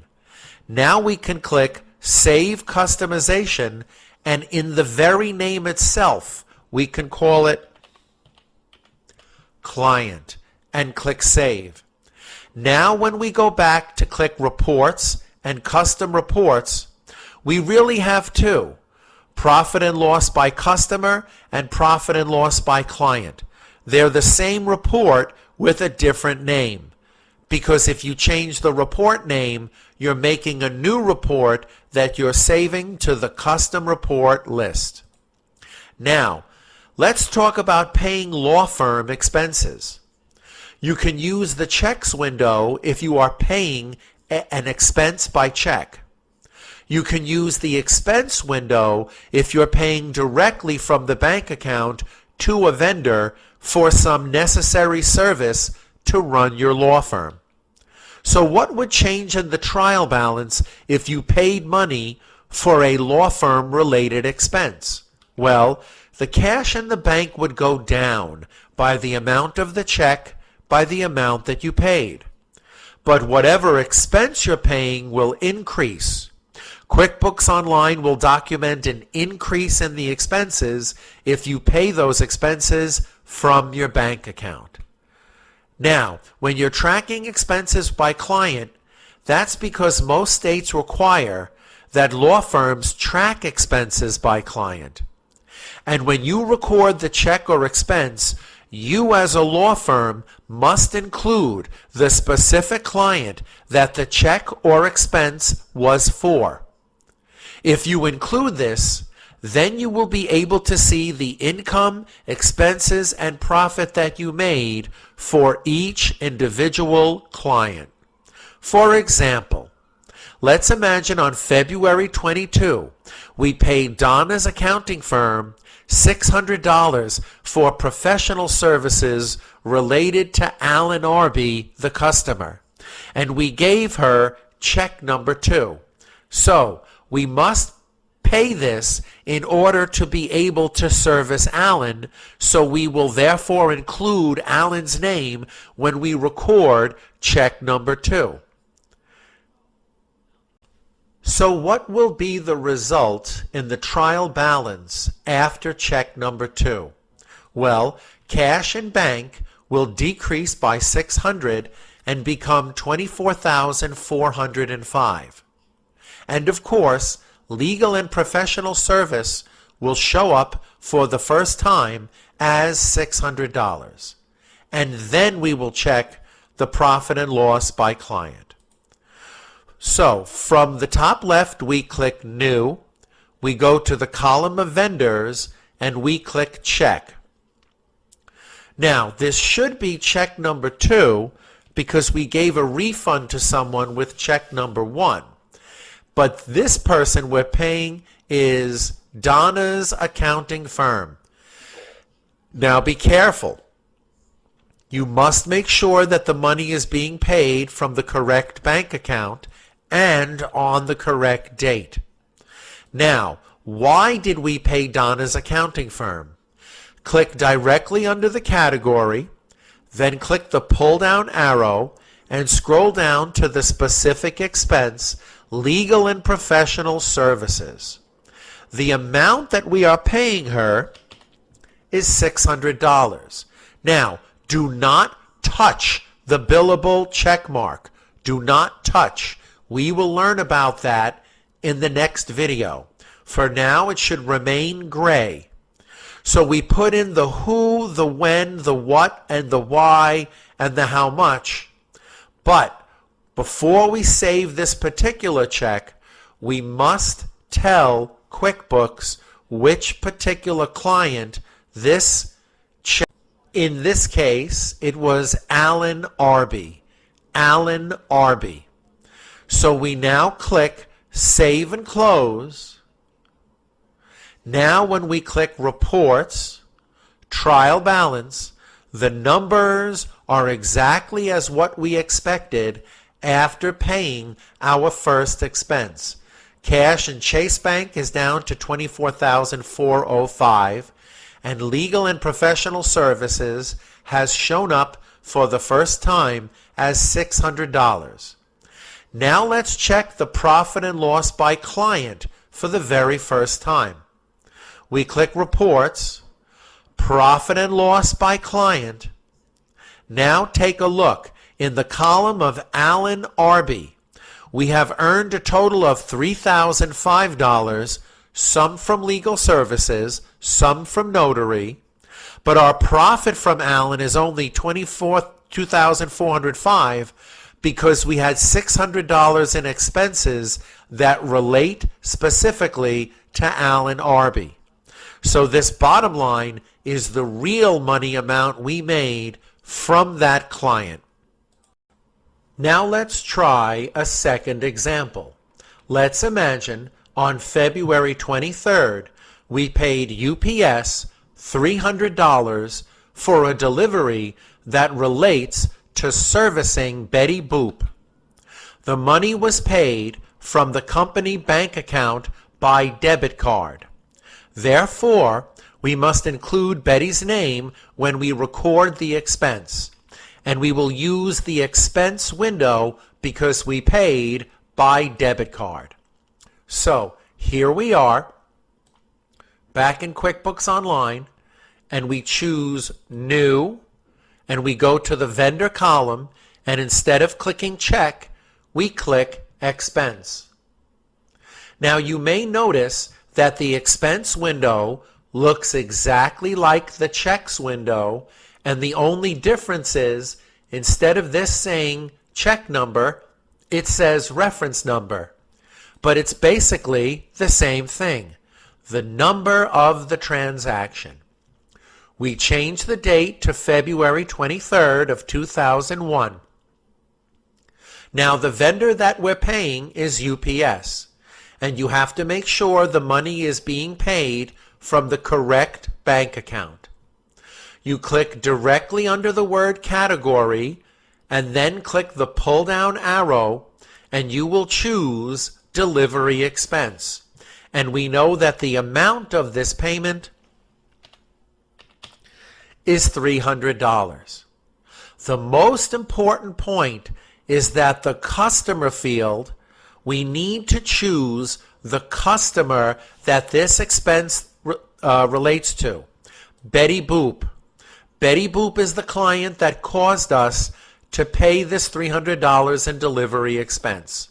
So when we click Save and Close, and we look again at the profit and loss by client, we can see that even though we earned $4,000 in legal services from Betty Boop, we only profited by $3,700 because we needed to pay this $300 in delivery in order to perform those legal services. Chapter 16. Allocating costs for shared resources. We don't always know which clients will need the resources that we pay for and record as expenses. This is the case if we pay client-related expenses before using the service or product that we paid for. At the moment we pay, we don't yet know which client the service or asset will be used for. We will know how much of each prepaid resource is used for a particular client only at the moment the item is actually used. And most states require that you apportion or allocate even the prepaid costs to your client for what was used in servicing the client on that job. Now, prepaid costs and job expenses could be in several forms. For example, paying a car service in advance for a set number of rides that you will take on behalf of or to your clients. Paying rent several months in advance for the office is another example of a prepaid cost or expense. Paying an insurance policy up front before the coverage starts means that you pay for the service before you actually use the value over time. And of course, if you prepay a repair service contract with a tech support company, that would be another example of something that you pay for in advance and then use the value over time to service your clients. However, at the moment you pay, you should know that you actually have an asset. And as you know, an asset is something of value that you can use into the future. Then, at the moment you actually use the product or service, the asset becomes an expense. So, for example, at the moment you purchase supplies, you have a current asset called supplies. Then, as you use the supplies, the amount of supplies that you use becomes an expense. Same thing when you pay insurance up front. When you first pay insurance, at the moment you pay, you have an asset. Then, as time goes by, the amount of insurance that has elapsed because you were covered in those past months becomes the amount you expended or the amount that you actually used. Same thing with rent. You pay in advance before staying in the office, and over time as you stay, the amount of rent that covers the time that you stayed for is really the rent that you expended or used. And the prepaid rent asset would be going down over time, and the rent expense would be increasing over time. Now, all prepaid services and resources are current assets at the moment we purchase them. They become expenses at the moment that we use them. When we use them, we record a transaction in the expense window, and that, in QuickBooks Online, is what moves the item from asset to expense as you use it. For example, let's imagine on March 1, we paid Staples $1,000 with check number 3 for job supplies. We do not yet know which clients these expenses will be applied to. The box of supplies was labeled with the date as well as the packing slip number 8472-ST. And that's very important because you have to be able to physically identify which supplies were used for which client. Let's record the purchase into the current asset called supplies. From the top left, we click New and go to Vendors Expense. Now the date is March 1 of 2021 in our little story. And we're purchasing from Staples, and the money is coming from the cash in Chase Bank operating account, and we're buying an asset called supplies. Now, if you don't have it on the list, click Add New, and we can add it at the moment we record purchasing the supplies.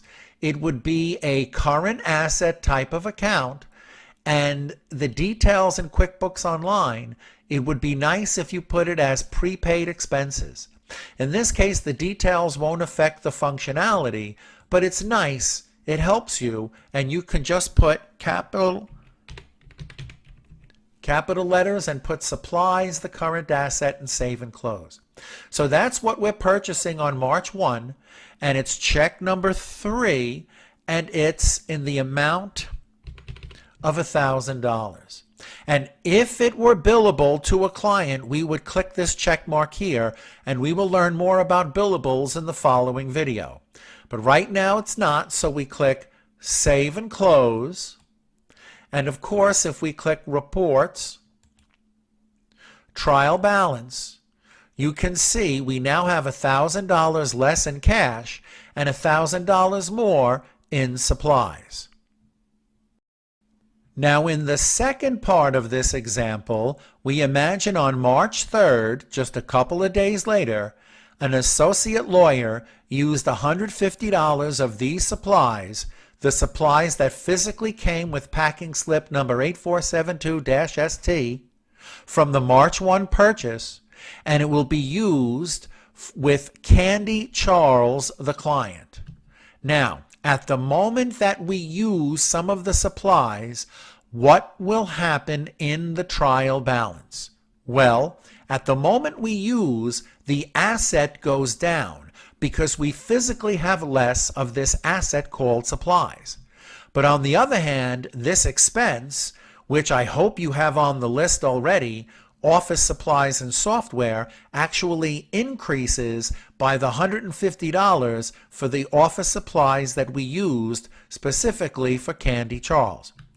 So the expense goes up when the asset goes down at the moment you use, and physically what's going to happen to the trial balance? Well, supplies is going to decrease by $150 because we used $150 of supplies, so it goes down.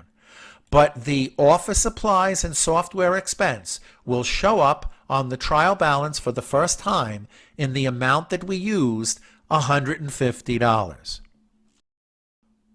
From the top left, we click New Expense.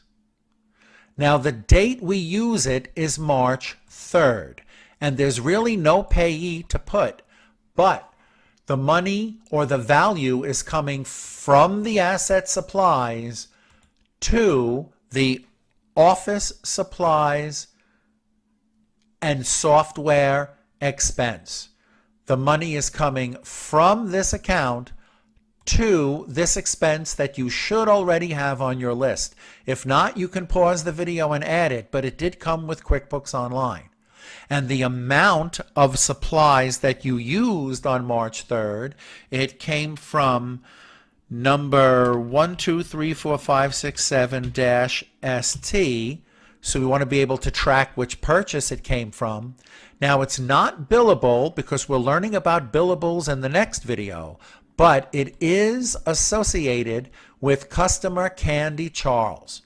So this $150 is value or money that we used for this client, and it came from the supplies account to the office software account. Click Save and Close, and when we go back to the trial balance, the results are exactly as what we expected.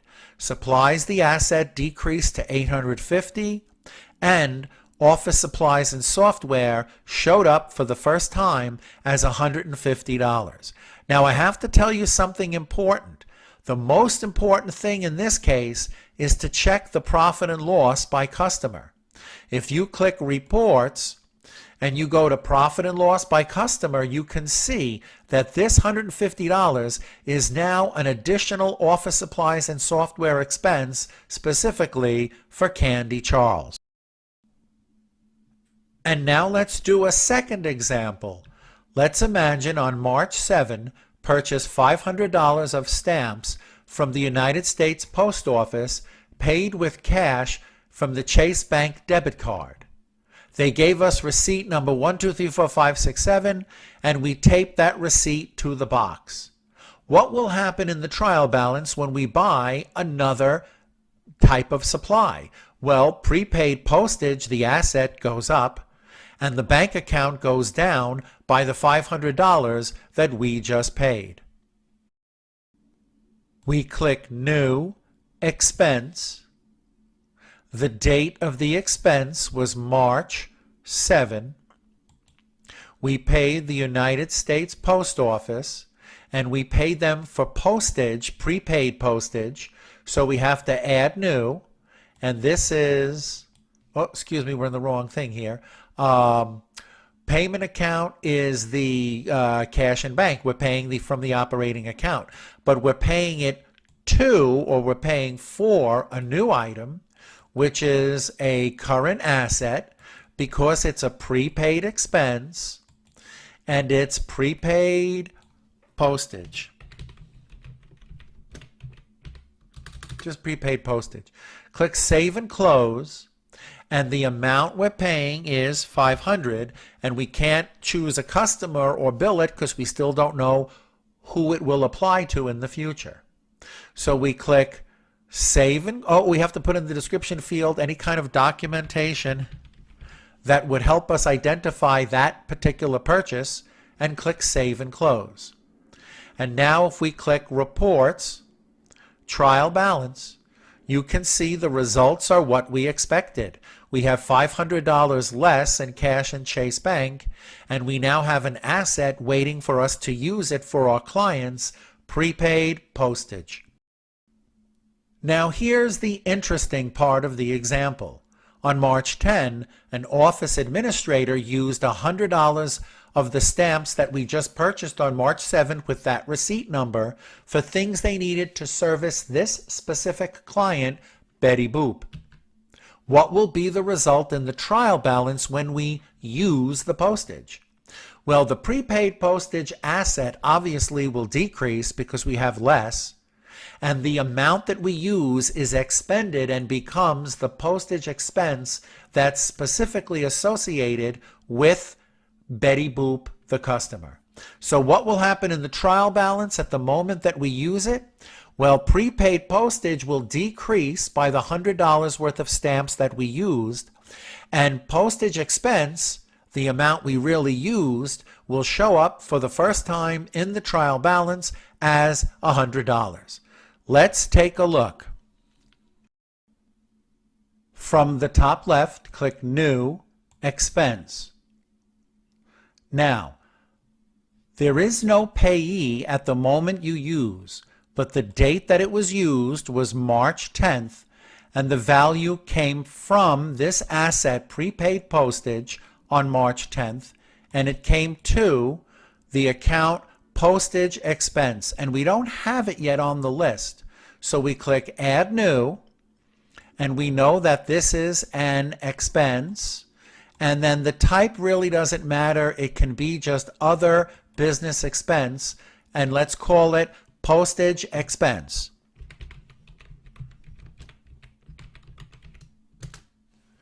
Save and close. And how much of the postage did we use? Well, we know it's from purchase 1, 2, 3, 4, 5, 6, 7. So you want to be able to physically identify the previous purchase so you know which items were allocated to which client. The money amount that we used of those stamps was $100.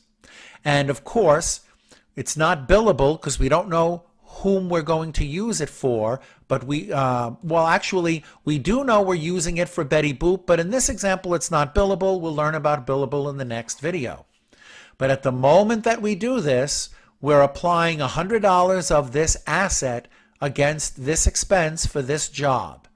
So when we click Save and Close, the result in the trial balance is exactly as what we expected.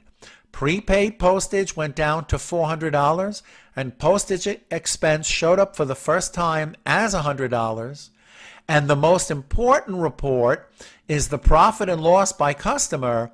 When you look at Betty, you now see she has another $100 in her column for profit and loss for how much we earn or pay related to the client Betty Boop.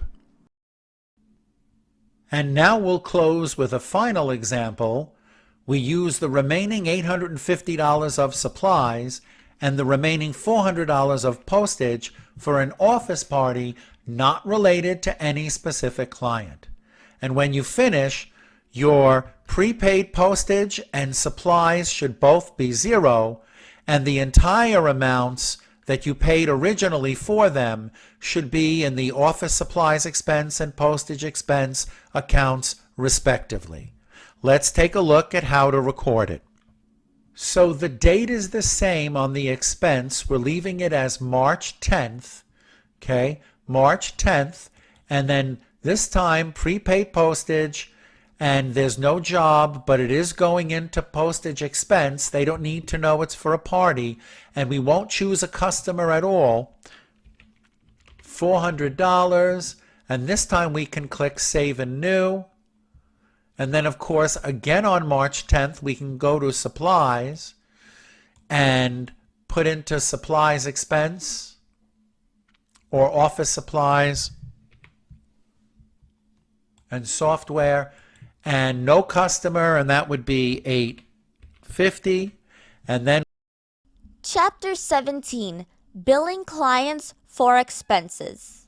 sometimes clients agree to reimburse our law firm for expenses that we need to pay that directly relate to the service we provide to the client. Of course, they are explicitly stated in our agreement with the client before we give service to them. We record paying checks and expenses the same way that we have been when they relate to a specific client. We simply add one simple step: mark the check or the expense as billable. First, we must activate this feature in the Account and Settings window. We might have done this already in the earlier video where we learned about the Settings window. Click the cog wheel, then go all the way to the left and click Account and Settings. Now, the category of settings is expenses.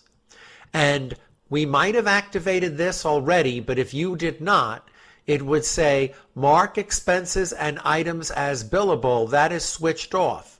We can click the pencil key and we can click this switch, flip this switch right here, see? So that it says we will mark expenses and items as billable as needed. We will also leave the default track billable expenses and items as income in a single income account. And that income account is already in the chart of accounts set up by default. So just to learn this properly, we'll keep the defaults and click Save. Then at the bottom left, we'll click Done. And let's ask the question, what happens when you mark an expense as billable? Well, the check or expense will then appear on the Unbilled Charges report. Your profit for the client will temporarily decrease because you are recording a client or job-related expense for that client. But then what happens when you bill the client? Well, in that moment, the check or expense that was previously marked as billable will now disappear from the Unbilled Charges report. Your profit for that client will then go back up because your client has assumed responsibility for that expense and at the moment you added the transaction to their balance. So for example, let's imagine on March 25th, we paid check number 4 to Office Max for job supplies related to servicing Alan Arby, the client, and that's $300. Alan has agreed to allow us to bill him for the job supplies necessary in addition to the normal legal service fees that we charge. We will mark this check as billable to Alan. So let's go ahead and record check number 4. In the top left, we click New, Check. Now we make sure it says check number 4, and we make sure we're paying Office Max from the correct bank account on the date that the transaction says, which is March 25th of 2021. We click directly under the word category and click the pull down arrow, and we choose, you can just push the letter J and it will filter it for anything that begins with that letter, and then you can click, and the amount is $300. Now, of course, this specifically relates to the Alan Arby client, so we choose the client's name just like we did in the prior video. But the one extra step that we will now take is we will click and we will mark this as billable. Now we click Save and Close, and now we can click Reports and scroll down to the Unbilled Charges Report. And you can see this is our very first unbilled charge. It's a check that we wrote on March 25th for $300. And you could always double click and go and see all the details of this unbilled charge. And we close it out. And we check the other relevant report, Profit and Loss by Client. You can see this $300 for job supplies temporarily decreases our income from Alan Arby, the client. However, now we will imagine on March 28th, we billed Alan for $1,500 of legal services and included on that same invoice the March 25th supplies expense purchase that we just recorded.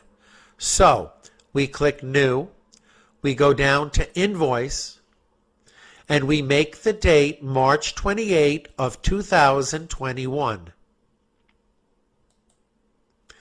The customer is Alan Arby. Aha! At the moment you chose the customer, all of Alan's billable expenses showed up in the right panel, ready for you to add to the invoice. So you just click Add, and now you can see there's $300 added to this billable invoice. Directly under the row that the $300 was added, you can click Product and Service, then click the pull down arrow and add the normal legal services rendered item that you usually put when you bill Alan for legal services. The amount of the legal services on this invoice is $1,500.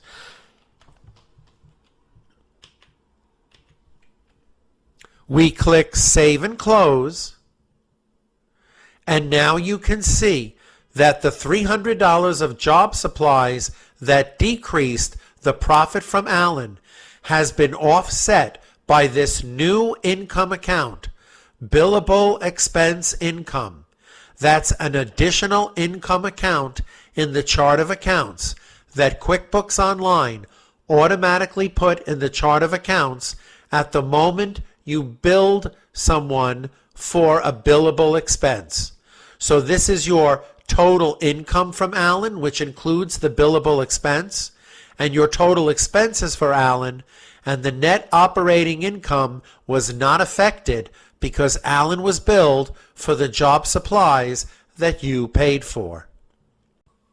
We should also check the unbilled charges report to now observe that this charge is no longer on the unbilled charges report because it has now been placed on an invoice and the client is now responsible for this.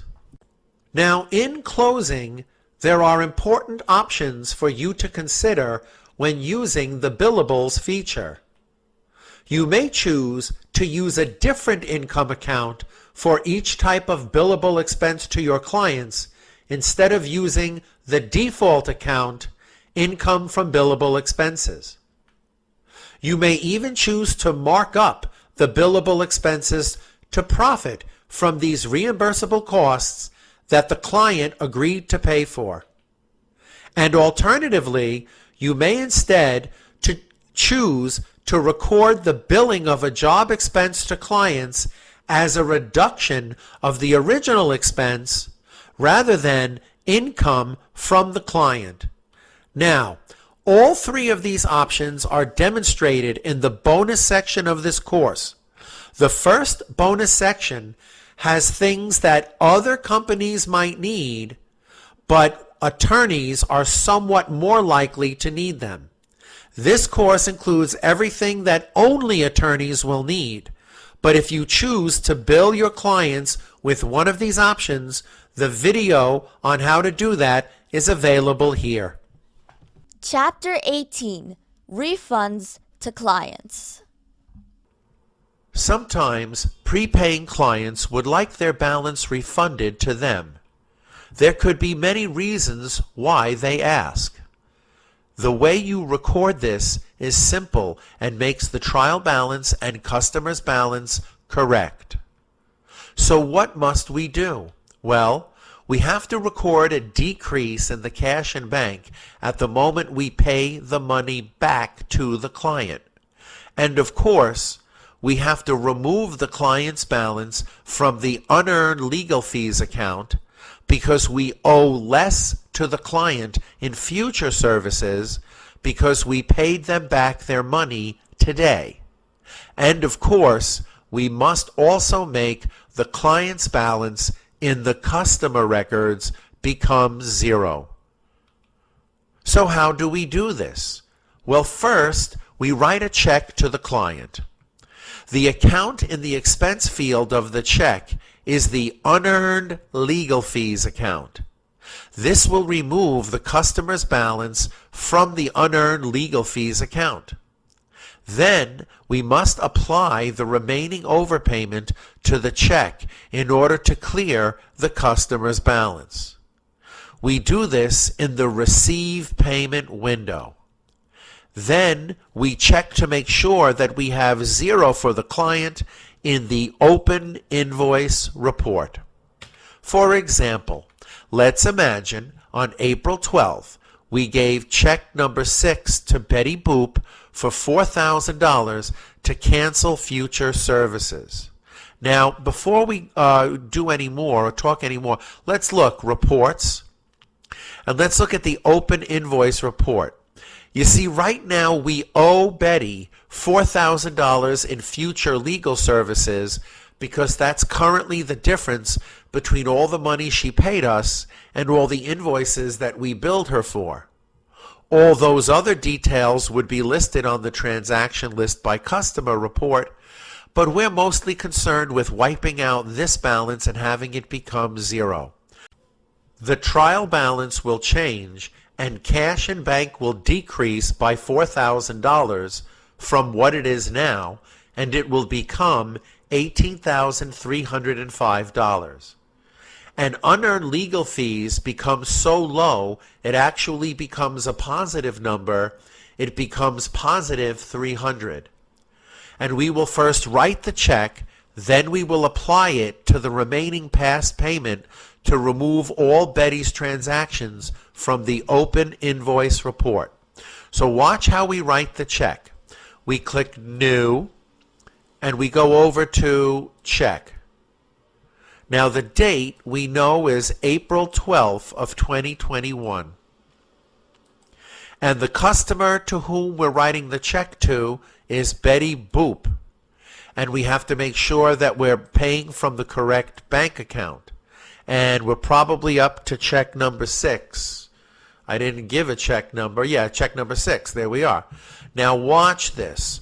The category, the account that would normally be an expense, is the unearned legal fees account.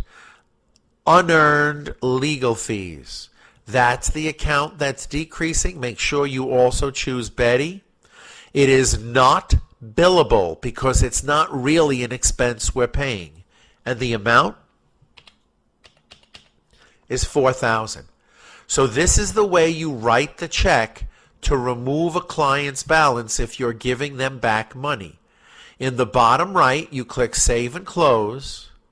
And now you notice both the check and the remaining amount of the other payment zero each other out and become 0. Now the open invoice report should show nothing under Betty instead of a negative and a positive. So we'll go back and we'll apply these two together in a moment. But first, let's click Reports, Trial Balance, and you can see cash in bank is now $18,305. It has decreased by the $4,000 we paid. And unearned legal fees has become a positive $300. And that's because it's equal to a positive number. Reports, open invoice. Notice Alan still has a negative balance because he's prepaid. But Candy, who owes us money, who we did the service for, owes us $300 more than we owe Alan. That's why the net result is $300 positive. So the results are correct. And we're almost finished. The proper bookkeeping form says even though Betty's balance says 0, we can't leave it like this. We have to apply these two items together in the Receive Payment window. We click New, and we go down to Receive Payment. Now, actually, we don't do that. I'm sorry. We double-click and open up the existing payment. Sorry about that. We double-click and open the existing payment, and you can see that for some reason the check has been added to this payment. It really hasn't been added. When you open any prior payment, if there are new invoices or checks, they'll be listed here. But you see, it's not been applied to this payment. This payment was $8,000, and in the past, we only applied this invoice for $4,000.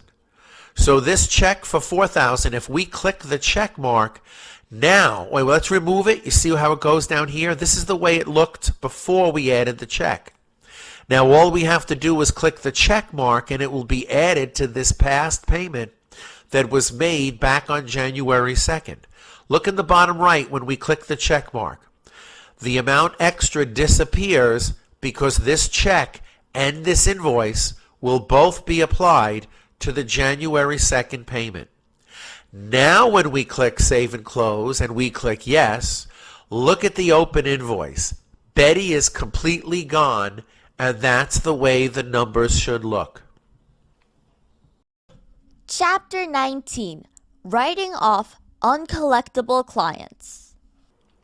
Sometimes clients who owe us money become bankrupt, broke, or insolvent. This means that any balance they owe to us has become uncollectible. We therefore must remove their balance from the client's records. And this also affects the chart of accounts. So how does writing off uncollectible clients affect the chart of accounts? Well, we have a new expense that represents the money we lose when clients become insolvent. And this expense increases at the moment we declare that we will not get the money that is owed to us, and we record it in our QuickBooks Online records. The client's balance also has to be removed from the unearned legal fees account. And that means if it's a positive number, it goes down to 0. If it's a negative number, it becomes more negative. We also have to make sure in the client's records that the client has a 0 balance when we finish. So what are the options for removing a client's balance if they become uncollectible? Well, accountants would normally make a journal entry and include on the same line as the unearned legal fees. In the journal entry, they would put the client's name. And we did something similar to this with an adjustment early on in this course. Another option is to use the accountant's tool that comes with QuickBooks Online if and only if you are logged in as the accountant user. If you are logged in as the accountant user, you can use a tool called the Write-Off Uncollectable Invoices tool. However, the best procedure for a law firm to write off uncollectible clients is to do the procedure that we will learn here. It involves setting up an item on the list of products and services to be used anytime we must write off an uncollectible client's money. So how do we set up for the procedure that an attorney would use in QuickBooks Online if a law firm wanted to write off an uncollectible client's balance? Well, first you have to add to the chart of accounts an expense called bad debt expense. So let's do that now. We click on the top right, we click the cog wheel, we go over to the left where the chart of accounts is. Now, the chart of accounts comes already with a lot of different expense type of accounts that QuickBooks Online is trying to help us with. But it does not come with bad debt expense. We have to add that account the way that we learned. We click New, and then the type is expense. And as far as the detail type, you can go bad debt. Bad debt is one of the detail types for expenses, and we can leave the name bad debts, or we can put our name, loss from collectible clients. Or you could just leave it as bad debt. Click Save and Close, but whatever you name the expense, it's on the list available for use at the moment you record writing off the client. So what else do we have to do? We have to add an item to the list of products and services called Uncollectible Balance Write-Off. And as you know, when you add an item to the list of products and services, you must connect it to an account. And the account that this item will be connected to is the bad debt expense, the account that we just created. So in the top right, we click the cog wheel, and we go across to List, and we click List of Products and Services. Now here are all the products and services that are already on the list, and we click New. And even though it's not a service, we should set it up like a service because it will behave that way on the credit memo. Uncollectible balance write-off. So the name is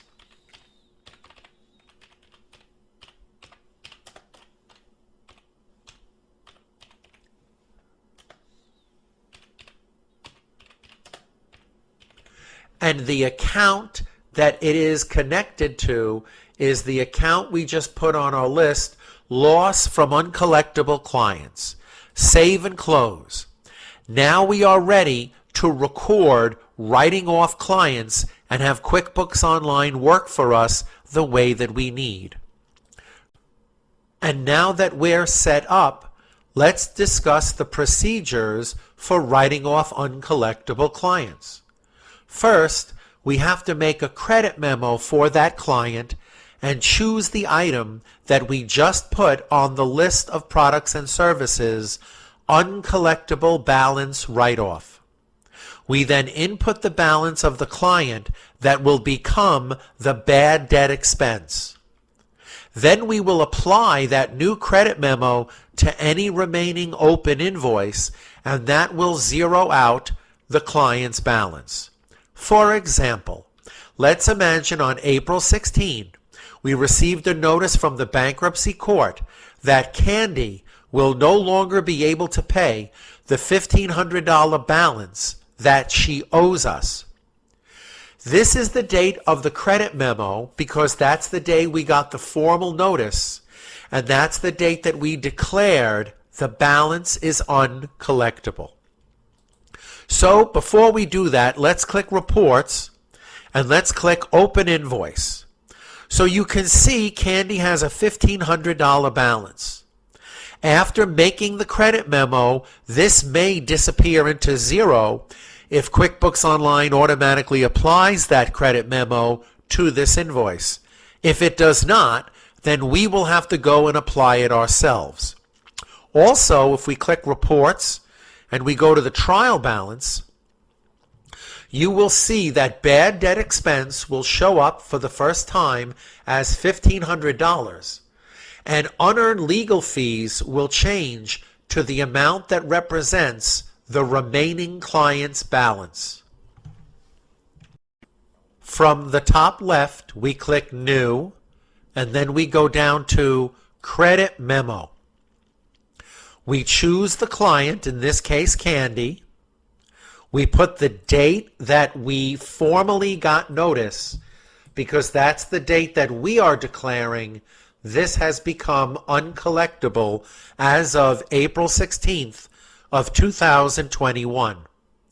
Then we click directly under the word Product and Service, click the pull-down arrow, and choose the appropriate item, the item that we just made, Uncollectible Balance Write-Off.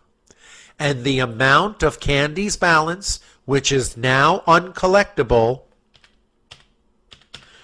$1,500. Now when we click Save and Close, you can see the trial balance has now corrected itself.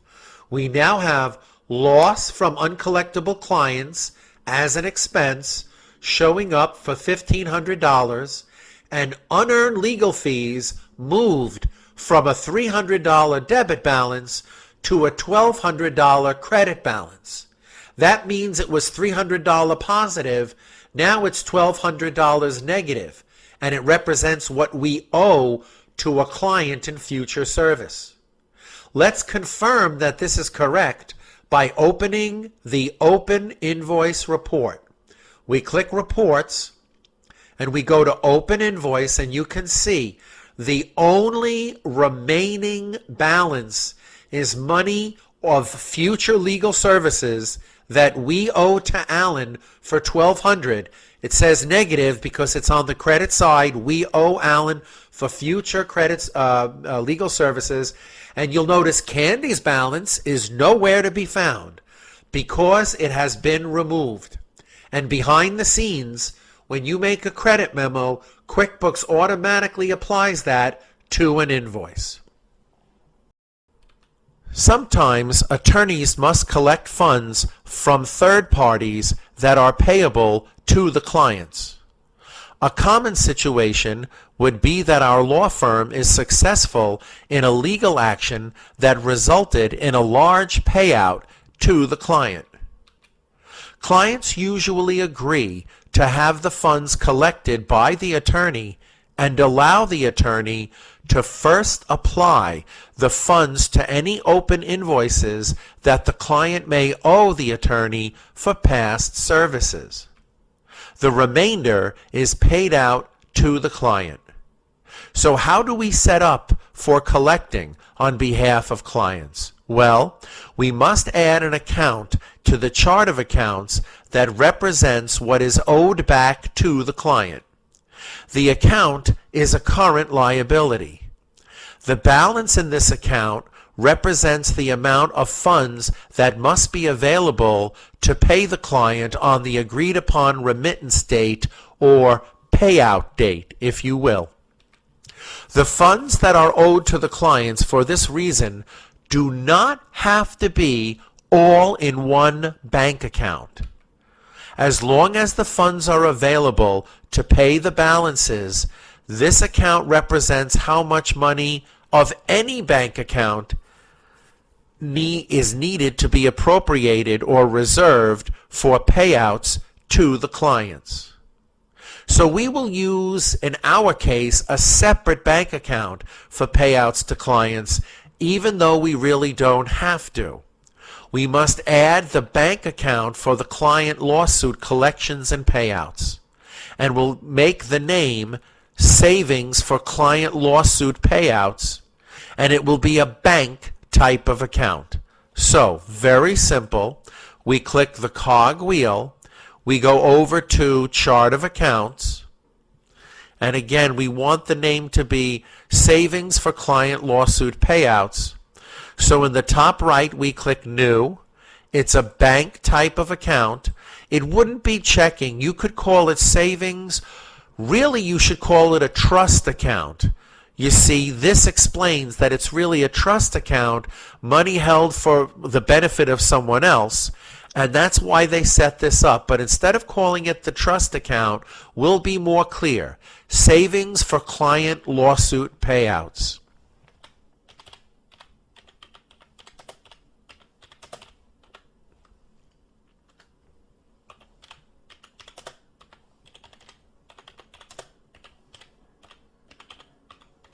And we click Save and Close, and it's added to the chart of accounts.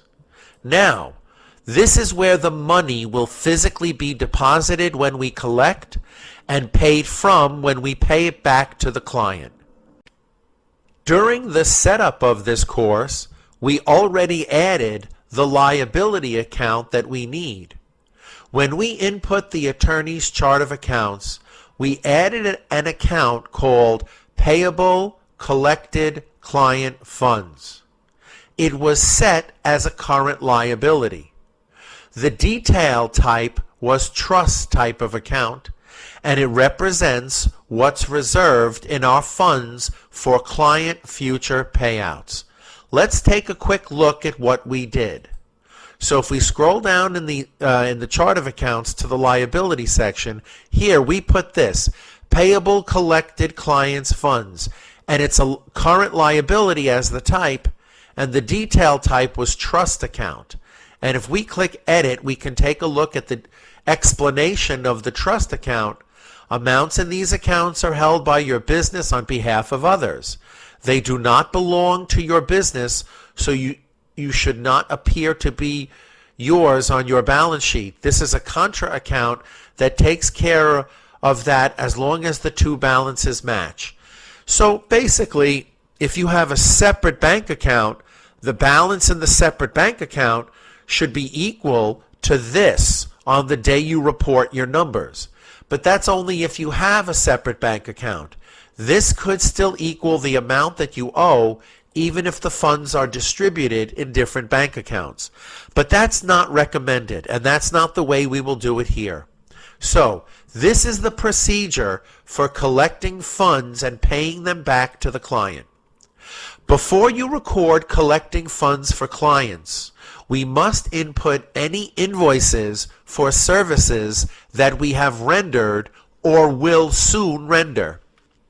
We record receiving clients' money in the receive payment window. Make sure all invoices are applied to that payout before giving the money to the client. In other words, we keep our cut before paying them back the difference. On payout day, we write a refund check exactly as we learned in the video of refunds that was prior to this video. For example, let's imagine on April 22nd, we performed legal services for Alan and billed him $3,000. We have to record this before we record collecting the payout from the lawsuit. But before we record that invoice, let's take a look at Alan's balance in the Open Invoice Report. Notice, currently we owe Alan $1,200 worth of future legal services before April 22 when we did the service and billed him. So if we did a $3,000 service for him and he already owed us $1,200, that means after we make this invoice, he will owe us $1,800. In the top left, we click New, Invoice. We make sure the date says April 22nd of 2021. The client is Alan. The product or service that we did for him is the legal services rendered, and the amount of this invoice, $3,000. Now when we click Save and Close, you can see that he now owes us $1,800 because we did $3,000 worth of services and he only had a $1,200 remaining retainer balance. Now let's see what happens when we get the payout. Let's imagine on April 26, we collected $50,000 on Alan's behalf. And then April 30th, we paid him. But let's just record the April 26th before we do anything. We must use the Receive Payments window because only the invoice and receive payment window, and of course credit memo, will affect clients' balances in the client's reports. So we must click Receive Payment. In this case, the date that we got the money was the 26th, and the bank account that the money was physically deposited into is this account, the one we made a moment ago, Savings for Client Lawsuit Payouts. That's a bank type of account where the detail type was the trust. Now, of course, we choose the client because even though the client is not paying us, this is still the client's money. So to make sure it properly affects the client's balance, we don't put the name of the payee on the list. We choose the client because it's affecting their balance. And the amount of money that we physically received, $50,000. Now, when we click Save and Close, the balance of the client will be $48,200. The difference between what the client owed and what we just collected. Save and Close, and you can see the open invoice report shows $48,200. That's what we owe Alan because he owed us $1,800 before we collected. Now, April 30th, we paid Alan the collected lawsuit settlement amount less the fee that he owes us. So, that's very simple. We write a check the same way that we wrote the refund check. So that's the balance in the open invoice report right before the payout. So we're going to click New, and just like we learned in a previous video, we click Check to write him a refund check. Now again, we have to make sure we remember the balance, $48,200. And of course, the date of the check is the date that we paid him. I believe it said April 30. And we're paying Alan Arby, the customer. Now remember, whenever we refund money to the client, the account is unearned legal fees. Because this money improperly went into unearned legal fees, which was an accounts receivable type of account. Unearned legal fees. That's where the money went, so that's what we have to put. We again choose Alan, and this amount is $48,200. That we make sure it's not billable because it's not an expense. But remember, this is the account that represents what we owe Alan because we used the receive payment window to record collecting it. And be careful. You must make sure the payout check to the client gets recorded in the account that the money was originally deposited into, Savings for Client Lawsuit Payouts.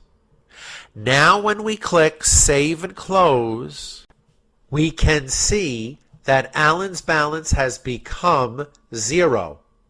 In order to remove both of these from the open invoice report, we would have to double-click to reopen the payment and then apply that payment to the check. So we see that it's a $50,000 payment. $1,800 was already applied to the service invoice that we gave. So all we have to do is click the check mark and the remaining amount will be applied. The remaining amount, meaning the check, will be applied to the invoice in this very tricky window, this receive payment window that allows us to apply checks and invoices to payments that clients have given. Save and close, and then click yes, and now you can see that everything is wiped out on the open invoice report, and Alan no longer owes us anything. Now, some of you are saying, wait a minute. We did not use the payable collected client funds liability trust account that we bothered to set up at the beginning of this video. That's because we did not need to report our numbers before paying the client. If we report our financial statements after we collect but before we pay, then we will adjust and correct our numbers before reporting. So then you may well ask, well, what needs to be adjusted? Well, the money that we collected wrongfully went into the unearned legal fees account. Just the amount of the payout balance, not the amount we earned for legal fees, but just the amount of the payout balance needs to be transferred into the account we created, Payable Collected Clients Funds. And how do we do that? We make a journal entry. Example 2. May 2nd, we billed Betty for legal services for $2,000. So just follow this example. New, invoice, Betty Boop, okay, May 2nd, legal fees, legal services rendered, and how much was it? $2,000. So let's just go ahead and make this invoice. Okay? Now, when we click Save and Close, now Betty has a balance of $2,000. But if we click the reports and we look at the trial balance, the $2,000 that we owe Betty is properly recorded in unearned legal fees. Stay with the story. Now on May 15th, we billed her for more legal services, $5,000. All right, let's just get rid of that. Invoice, what was that? May 15th, yeah. Betty Boop, May 15th. Again, legal services rendered, and the amount for May 15th was $5,000. Now when we click Save and Close, now there's $7,000 in unearned legal fees, and it's all Betty. Reports, open invoice. Betty owes us for these two invoices, and that represents what's in the unearned legal fees account. Okay? Now, May 30th, we collected $100,000 on behalf of Betty for the proceeds of the lawsuit. Now let's record it the way that we learned. We click New, Receive Payment. It's for Betty.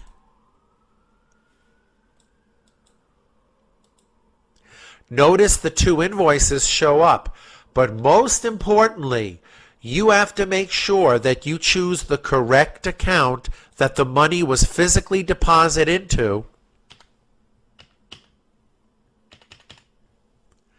And notice that the money from the payout automatically gets applied to the invoices that Betty owes us. So now this bank account goes up for the deposit that we made, and it automatically gets applied to the client's balance. So we now owe Betty only $93,000 because the other two, the rest of the payment was applied to those two invoices. Now watch what happens when we click Save and Close. So Betty's balance is correct, and the open invoice report is telling us how much we have to pay back. But here's the problem. When we click Reports and we go to the trial balance, it says that $93,000 is unearned legal fees. But that $93,000 is not unearned legal fees. It's actually money that we owe to the client for the payout. It's actually the other account, the account payable to clients for legal services. So what must we do? Well, we don't have to do anything if we did not have to report our numbers on May 31. But on May 31, we must report, for some reason, year-to-date financial statements. Therefore, we must adjust that amount and put it into the correct liability account. And then after we report our numbers, we reverse the adjustment so that we can pay her.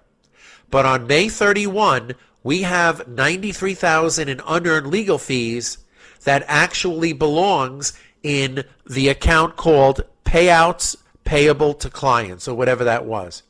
So this is how we make the journal entry before we report our numbers. We click New, Journal Entry, like we learned before. Now the date of the journal entry should be the day that we're reporting our numbers. Click under the word account and choose the liability account. First of all, unearned legal fees has to be debited to make zero, because you see it's a credit balance and we need to make it zero. So we're going to debit that, but remember, that's an accounts receivable type of account. We can't make a journal entry without naming the specific client that it goes with. Then the balancing account for the credit of $93,000 goes to the account that we want it to go into, the one called Payable Collected Clients Funds.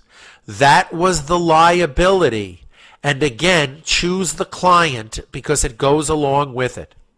Now when we click Save and Close, we have a correct trial balance, $93,000 in Payable Collected Clients Funds. And now we have corrected numbers in the trial balance so that we can pull out some of the numbers and make a correct balance sheet, and pull out the rest of the numbers and make an accurate profit and loss. And now that we've reported our correct and accurate numbers, we will now either reverse or remove the adjustment so that we can operate and pay the client back and have everything work regarding the client's records. So, how do you find that entry? Well, in this account, that's the only transaction, because we only use this to adjust. It's actually an adjustment. It's an entry. Double click, and you see the journal entry on May 31 is the only thing recorded in that Payable Collected Funds account. So it's very easy to find. Double click, and you could make a reversing entry if you want to document both of them. But in our case, we can just delete this. Now, what happens if we delete this? Well, when we go to the trial balance, the money is back in unearned legal fees. Don't worry. We're about to pay it back to the client. Click Reports, Open Invoice, so that you can see you owe Betty specifically. Now we're going to pay it the way that we learned. So June 4th paid the remaining amount of Betty's balance to Betty. And that's already the net amount after we collected our fee. So we click New, check. The person whom we pay is Betty. Make sure the money is coming from the same physical bank account that it was deposited into. And the date that we're paying her is June 4th. And it's not, actually it is unearned legal fees. because that's the wrong account. That's the account that's holding the money that we owe. And it's not $4,000, it's $93,000. So we click Save and Close, and now Betty's balance is properly 0. Remember, we have to net this out in the payment window. Double click and make sure that all of the payment is applied both to the past invoices as well as the check that we are paying her. So we click the check mark, save and close, and yes. Now nobody has a balance and there's nothing in unearned legal fees.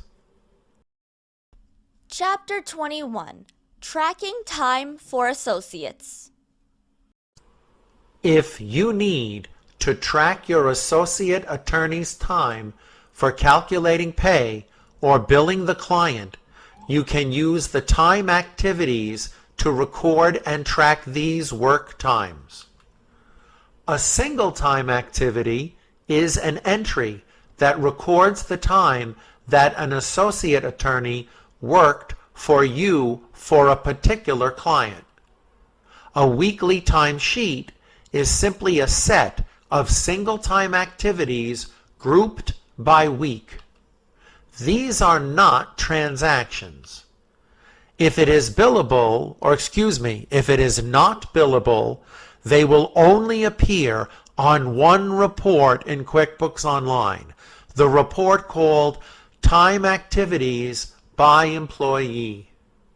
Let's add that report to the list of reports that we work with in QuickBooks Online. We click Reports. Now this time we will click Standard because we're pulling out one of the standard reports and putting it in the custom area so we can find it more easily. Scroll all the way down to the bottom of the area of reports until you find the area of employees. And this bottom one here, Time Activities Employee Detail. Double click. Now notice by default it opens month to date, but in our class we want to see the results of all transactions regardless of date. So we click the pull down arrow, click All Dates, and then click Run Report.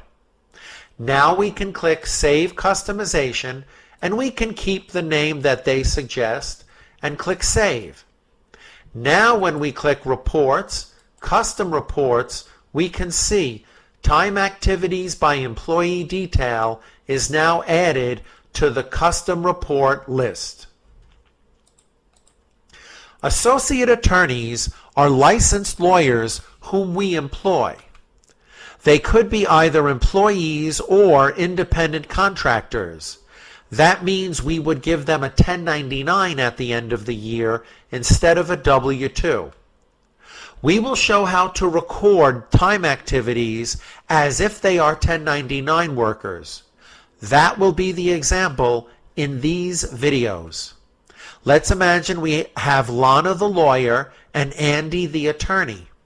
Now, the way to manage them if they are 1099 workers is to add them to the vendors list, because they are simply people whom we pay for a service if they don't fit under the category of employee.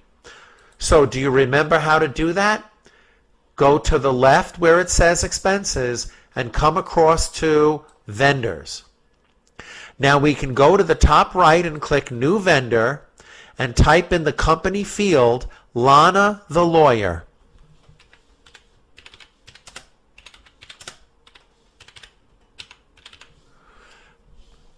Push the Tab key and it populates the display name, and later you can come back and add the rest of Lana's information. Click Save. And then again click New Vendor, click the company field,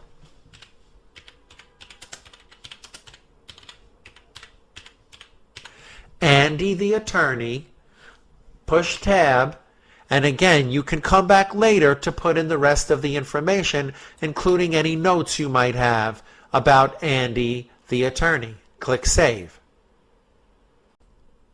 The two types of time activities that you can record in QuickBooks Online are single time activities or weekly time sheets. They only keep track of workers' time. You can see what jobs the workers spent time on. Recording them will not affect your financial reports or balances. As soon as you record a time activity, it will show up on the Time Activities by Employee detail. Now, we have already added that report to the set of custom reports. So these examples that we will now record are not billable to the client. And we have to make sure that we check the settings in the account settings window to make sure that when we record time, it does not automatically mark it as billable. We click the cog wheel in the top left and go over to Accountant and Settings. We click the bottom left category of Settings, Advanced, then scroll down to the section of Time Tracking. Now, you may have both of these off, but right now we will not use this feature in this current video. So click the pencil tool to be able to edit the section, then make sure that we click here and that it is not green and that the little button is to the left. Then we have to save the section, then we have to go to the bottom right and click Done. Now we're ready to enter our first time activity. We will do the individual time activities first. For example, let's imagine on June 7, Lana, the lawyer, worked 5 hours for client Alan Arby. So how would we record that? Well, we go to the top left and click New. Then we come across to where it says Employees and go down to Single Time Activity. Now, we know the date was June 7th of 2021.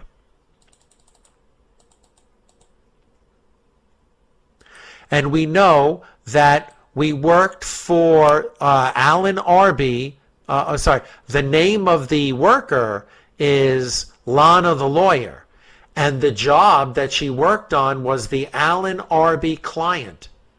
Now, we will not put in the enter the start time and the ending time, so we will remove this check mark, and we will just put in the amount of time, and it says 5 hours. Of course, you can explore and experiment with entering the start time and end time in the break. This is a nice little feature, and it's very easy to use. But we put 5 hours, and then we describe whatever we want to in this field regarding this specific date and these hours worked for this client. This way, we can reopen this activity sheet and find out exactly what Lana did at Alan on June 7th. Now, when we click Save and Close, the only proof will be if we click Reports and we go down to Time Activities by Employee Detail and double-click.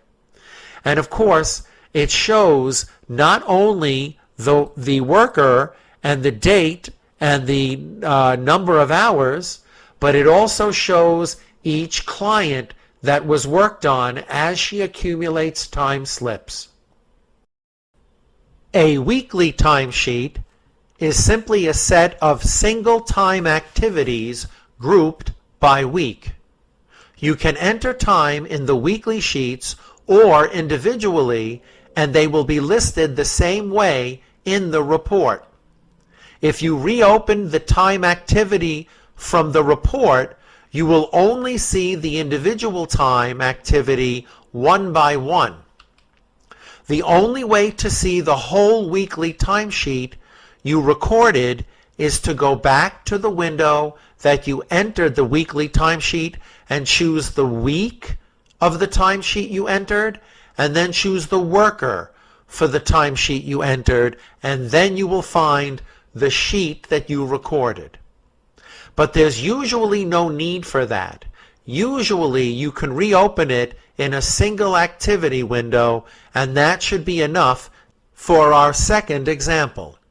Let's imagine for the week of June 13th to June 19th of 2021, Andy the attorney worked the following time and the following jobs. And we can enter them one by one in the same weekly timesheet. The weekly timesheet for this week and this worker. So from the top left, we click New, go over to Employees, and go down to Weekly Timesheet. Notice the columns. We have columns for the customer and what we did for the customer for each day of the week for this particular timesheet. Now we know in our example it's Andy the attorney, June 13th to June 19th of 2021. Andy the attorney, and we click the pull down arrow. Now this will look different depending on when you are watching this video. But I know I'm doing the example of 2021, so for me right now this is in the future. And I'm scrolling down to this week, the week of June 13th to June 19th of 2021. So the combination of this worker and this week make exactly this timesheet, and this will be the way to reopen it in the future. Now let's take a look at the weekly time. June 14th, 2 hours for Betty, 3 hours for Alan. Well, that's very simple. June 14th, 2 hours for Betty, and in the same column of Monday, 3 hours for Alan. Now let's take a look at the next day's work. June 16th, 3 hours for Alan, 1 hour for Betty. So 3 hours, June 16th was 3 hours, so we go to the row of Alan, 3 hours for Alan, and how many was it now? 1 hour for Betty on that very same day. Now 4 hours for Alan and 4 hours for Betty on June 18th. So we go to the column of June 18th, that's a Friday. In the row of Betty, we put 4 hours. In the row of Alan, we put 4 hours. So the column represents the date, and the row represents which job this worker did. Now all we have to do is click Save and Close, and let's check the results in the report. Click Reports, and scroll down to Time Activities by Employee Detail. You can see everybody's activities listed right here. Here's Lana the lawyer from before with one single time activity, but notice Andy. Each individual time activity that we put in the weekly timesheet is listed here separately as a separate single time activity. In fact, if we double click and open it up, you will go back to the single time activity window and you will not go back to the weekly timesheet. This gives you an easy way of zooming in on the details of that particular time activity on that day for that client. However, if you want to see the timesheet itself, you would have to open the timesheet window and input the same worker and the same week, and then the recorded time will be displayed. So right now on this report, I can only reopen each individual time activity even though it was recorded in the timesheet window. If I want to see the sheet itself, I have to click New, Weekly Timesheet. I have to recall that exact week in time, June 13th to June 19th, and it has to be for that worker, and only then will I see exactly what I put on that whole sheet for that week. Chapter 22. Billing clients for time worked. If you bill clients for time that your workers or service vendors work on the job, you will mark the time activity as billable when you record it. You must enter the rate that you are billing the client for each billable hour at the moment you enter the time activity. You will see the billable time on the unbilled time report until it is placed on an invoice and billed to the client. But first, you need to activate billable time in the Account and Settings window. So, from the top right, we click the cog wheel, we go over to Account and Settings, and the bottom category on the left is Advanced. We click and scroll down to the section of Time Tracking. Now this says Make Single Time Activity Billable to Customer. If we click anywhere in the section, we are able to edit the section, and it's the bottom button that we're focusing on right now. So just click so it moves to the right, acknowledging that we can now bill clients for time. Then we click Save. Then in the bottom right, click Done. How do we know we changed the settings? Well, if we click New and go to Single Time Activity, now you see the billable box is here for you to indicate if you are billing this time activity to a client. For example, let's imagine on June 25th, Lana the lawyer did 12 hours of work that was billable to Alan Arby, the client. Lana's hourly rate is $150 per hour. After we record this, we will see the results in the unbilled time report. So we go to the top left and we click New and we go Single Time Activity, and we know it's Lana the lawyer and the date is June 25th. So we go, I'm using 2021 for our little story, and the client was Alan Arby. Let's double check that, yes. And it was $150 an hour. Notice by default, automatically, the billable box is checked, which is what we want, and we want to put $150 an hour. Now when we click Save and Close, we want to put the number of hours here, so we put 12 hours of work on that one day, billed at $150 an hour to the client.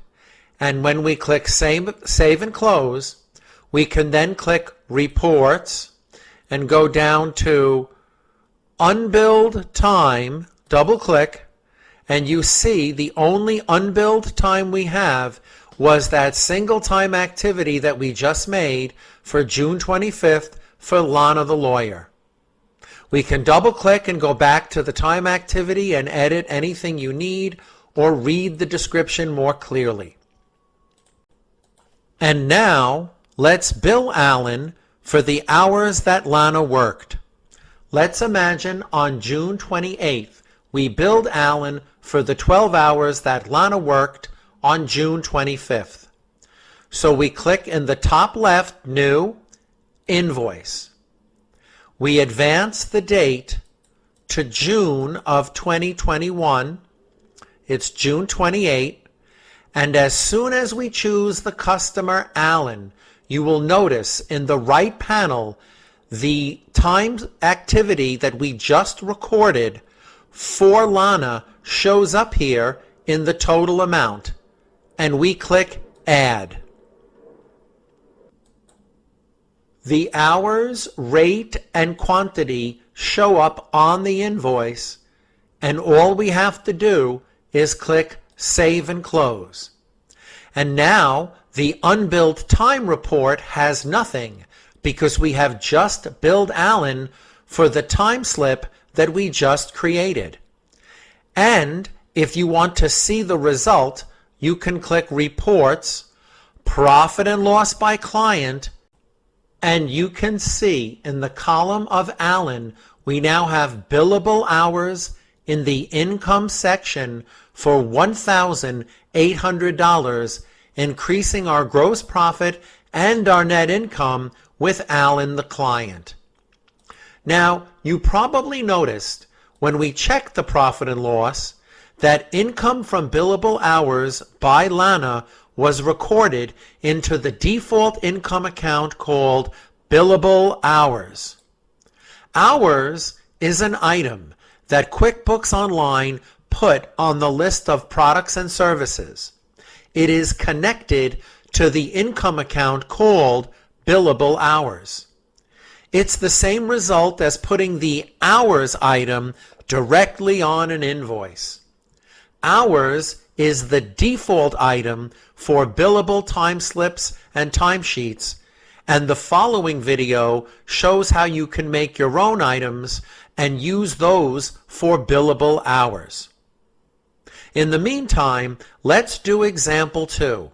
Let's imagine on June 30th, Andy the attorney worked 8 hours for the client Betty Boop. We bill him at $135 an hour. So let's go ahead and do that. We click New, Single Time Activity. The date was June 30th. The associate was Andy the attorney, and it's work for Betty Boop, and this time it's billable, so make sure the green check mark is there. Billable at $135 an hour. And we will enter the time directly. We said it was 8 hours of work. We click Save and Close, and now we can click Reports and go down to unbilled time. That the only unbilled time we have now is the one single time activity from Andy the attorney for the client Betty Boop. Now, let's see what happens. On July 2nd, we billed Betty for the hours that Andy worked on June 30th. So let's take a look. We click New, Invoice, and this time we're up to July 2nd. And at the moment that we choose Betty Boop, you see on the right the billable time that we can just click Add, and those hours automatically get added to the invoice on July 2nd of 2021. Now, we could add other things the way we learned in prior videos, but at the moment we click Save and Close, you notice it disappears from the unbilled time report, and it is no longer unbilled. Where will the results show? If you click Reports and you click Profit and Loss by Client, you can see that billable hours for Betty Boop, in the column of Betty Boop that Andy just did the work for on July 2nd, now increases that income to $1,080. Chapter 23, Timesheet with Client Services. We may need to bill time based on hours of a specific service. It would be helpful to be able to put that item of service on a time slip or timesheet.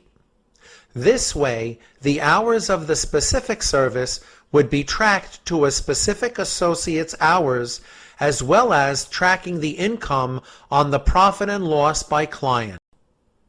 Setting up for service items on time activity sheets is as easy as 1, 2, 3. First, we must input the income account into the chart of accounts that will track the income for that service item.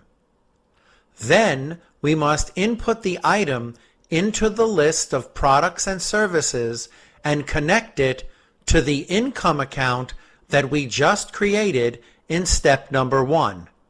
Then all we have to do is activate the feature that allows you to add the items to the time slips or timesheets in the Account Settings window. So why would we need items of service on the time activity sheets that the associate attorneys fill out? Lana the lawyer in this example is a probate attorney. We wish to track our probate law income separately from the rest of our income. We wish to be able to put probate service hours as the name of the service that is billed in the hourly increments on both the timesheets that Lana submits and the invoice that the client receives. So first, let's put the income account into the chart of accounts, Income from Probate Services. In the top right, we click the cog wheel, and then we go over to the chart of accounts. Then in the top right again, we click New. And of course, we choose account type, Income, and the detail type will be Service Fee Income, and the name, Income from Probate Services.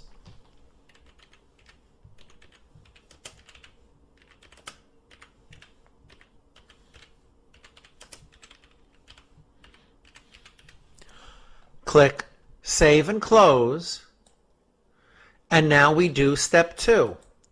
Input the item on the list of products and services. We'll call this one Probate Service Hours, $200 per hour. We click the cog wheel and then click Products and Services. Then in the top right, we click New. We double-click for Service, and of course double-check the name, Probate Service Hours.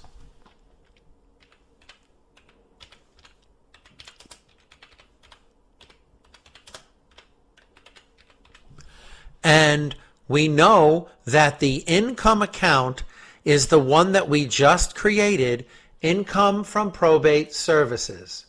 And the rate, $200 an hour. Now we click Save and Close. Now all we have to do is activate the feature that allows you to add the items to time slips and timesheets from the Account Settings window. So, in the top right, we click the cog wheel, we go over and click Account and Settings. Now, the section that allows you to do that is at the bottom of the categories. Click Advanced. Then scroll down to the section of the Advanced category where it says Time Tracking. You have to click the pencil tool in that section to be able to edit this. And this is the other button in the Time Tracking section of the Advanced category of the settings, where if we click this button, we will now be able to add any of the service items that are on the list of products and services to a timesheet or a time slip. First, we have to click Save in the section, then click Done. And now we're ready for our first example. Let's imagine on July 8th, Lana did 6 hours of probate work for Alan Arby. From the top left, we click New, Single Time Activity. Now the date of this event was July 8th of 2021. And it was Lana who did the work because she's the probate lawyer. The work was done for Alan Arby, and the specific service was probate service hours. It was 6 of them. Notice QuickBooks remembered that we put this in the items list as $200 an hour. And we can change it right here on the timesheet if we need to, And we can remove the billable if it's not billable. Now the number of hours is 6. Push tab. And of course you would normally type in a description, or you could physically choose the start time and the ending time and put in a break and have QuickBooks calculate the number of hours for you in this case, and it would also calculate the money amount. But we will not do that. We will directly put the number of hours ourselves. So we click Save and Close, and now we check Reports and go down to Unbilled Time and click. And you can see this is unbilled time, and it now has a money amount, $1,200. For the grand finale, we bill Alan on July 12th for Lana's hours that she worked on July 8th. And it's very convenient when it goes to the invoice. We click New, Invoice. The date is July 12th of 2021. And the customer, or client in this case, is Alan Arby. Notice as soon as we choose Alan, any billable time appears in the right panel, and we can just click Add. And in 1 second, those specific service hours were added to the invoice with anything else we're going to bill Alan for. Now we click Save and Close, and you'll notice the unbilled time report is empty because we now have billed for that time. And when we click Reports and we go to Profit and Loss by Client, you can see in the column of Alan Arby, income from probate services, $1,200. Chapter 24. Using multiple income accounts. Does your law firm need to track the income from billable expenses into more than just one income account? Well, then you need to know how to manage income accounts for billable expenses.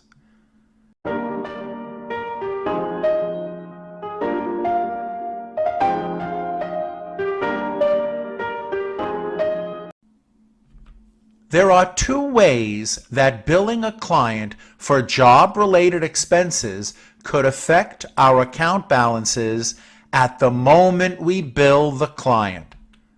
We could place the item on an invoice and reduce the original expense, or we could place the item on an invoice and have it be recorded as income. Now, you get to choose which one. You see, in the Account Settings window, after clicking the cogwheel and clicking Account Settings, you can go to the grayed area of expenses here and then click that pencil tool. And that pencil tool will open up this little window that tells you all about managing the billable expenses. Now, the way it was already set by default was this button, Track Billable Expenses as Income. That was already checked off by default.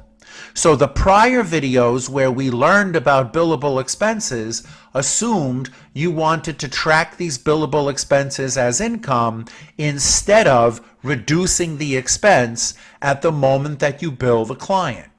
So what happens when the check mark is there at the moment that we pay for an expense that we will bill later? Well, if the default check mark is there, then at the moment we pay a billable expense, the cash goes down. And of course, at the moment we pay for an expense, regardless, the expense goes up. And QuickBooks records it as our expense that we have. Now, at the moment we bill the client, obviously accounts receivable goes up because the client owes us more, but the income account that relates to that billable expense will also go up. Instead of the expense going down, the income account goes up. And that's the way it was set by default. But by default, we only had one income account for all of our billable expenses. You see, when we bill, the income account goes up, and up until now, we were using the account called billable expense income or something like that. But if we want to, we could track each expense to a separate income account.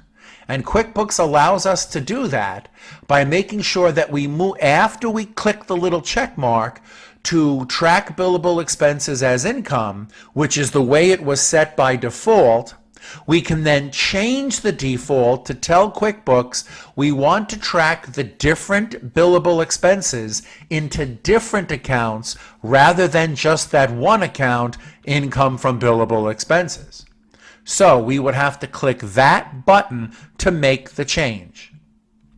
Now, in our prior example, income from billed expenses was the only account that would increase at the moment we took an expense and put it on an invoice and billed the client. Now we will have separate income accounts for each billable expense. And we will have to map our billable expenses. For example, delivery expense, when we pay it, we have delivery expense. But when we place it on an invoice to bill the client, we will have income from billed delivery. What if we pay for a professional service that relates to the client? Well, at the moment we put that on an invoice, we will then have income from billed professional services. How do we map this? Well, we first have to create an income account for each billable expense. And then we open and edit the related expense account to do the mapping. And then we select the corresponding income account that we just created so that QuickBooks knows when this expense is billed, that income account goes up. So, how do we edit the expense from the chart of accounts? You see, after we click the little button in the account settings window, this box will appear because it knows that we want to track the income accounts separately for each expense. So after we click that little button that I showed you a minute ago, this box will appear whenever you edit an expense from the chart of accounts. And then after you check the box, you'll be able to choose the income account that you just created. And then this way it will be mapped for which billable expense goes into which income account. This is our example. Delivery expense will go into income from billed delivery, and professional service expense will go into income from professional services. But before we click the check mark and before we map, let's go ahead and add these two income accounts to the chart of accounts. So we have the names. Let's go ahead and add them. We click Accounting, Chart of Accounts, or you could come up here and go over to the Chart of Accounts, same difference, and then we click New. Now the account type obviously is income, but in this example, let's make the detail type Other Primary Income, just to keep it easy. So Other Primary Income, and the name will be Income from Billed Delivery. And you can pause the video and enter the name if you need to. Now, when we click Save and New, we can put in the other income account, and QuickBooks Online remembers we want it as Other Primary Income, and we want that name to be Income from Billed Professional Services, and we might have to abbreviate. Income from Billed Professional Services. Or however you'd like to abbreviate. It's up to you. Now, before our example, let's go ahead and change the setting in the Account Settings window. We click the cog wheel, Account Settings, and now we will go to Expenses, and we will open this with the pencil tool, and we'll change this from in a single account to in multiple accounts.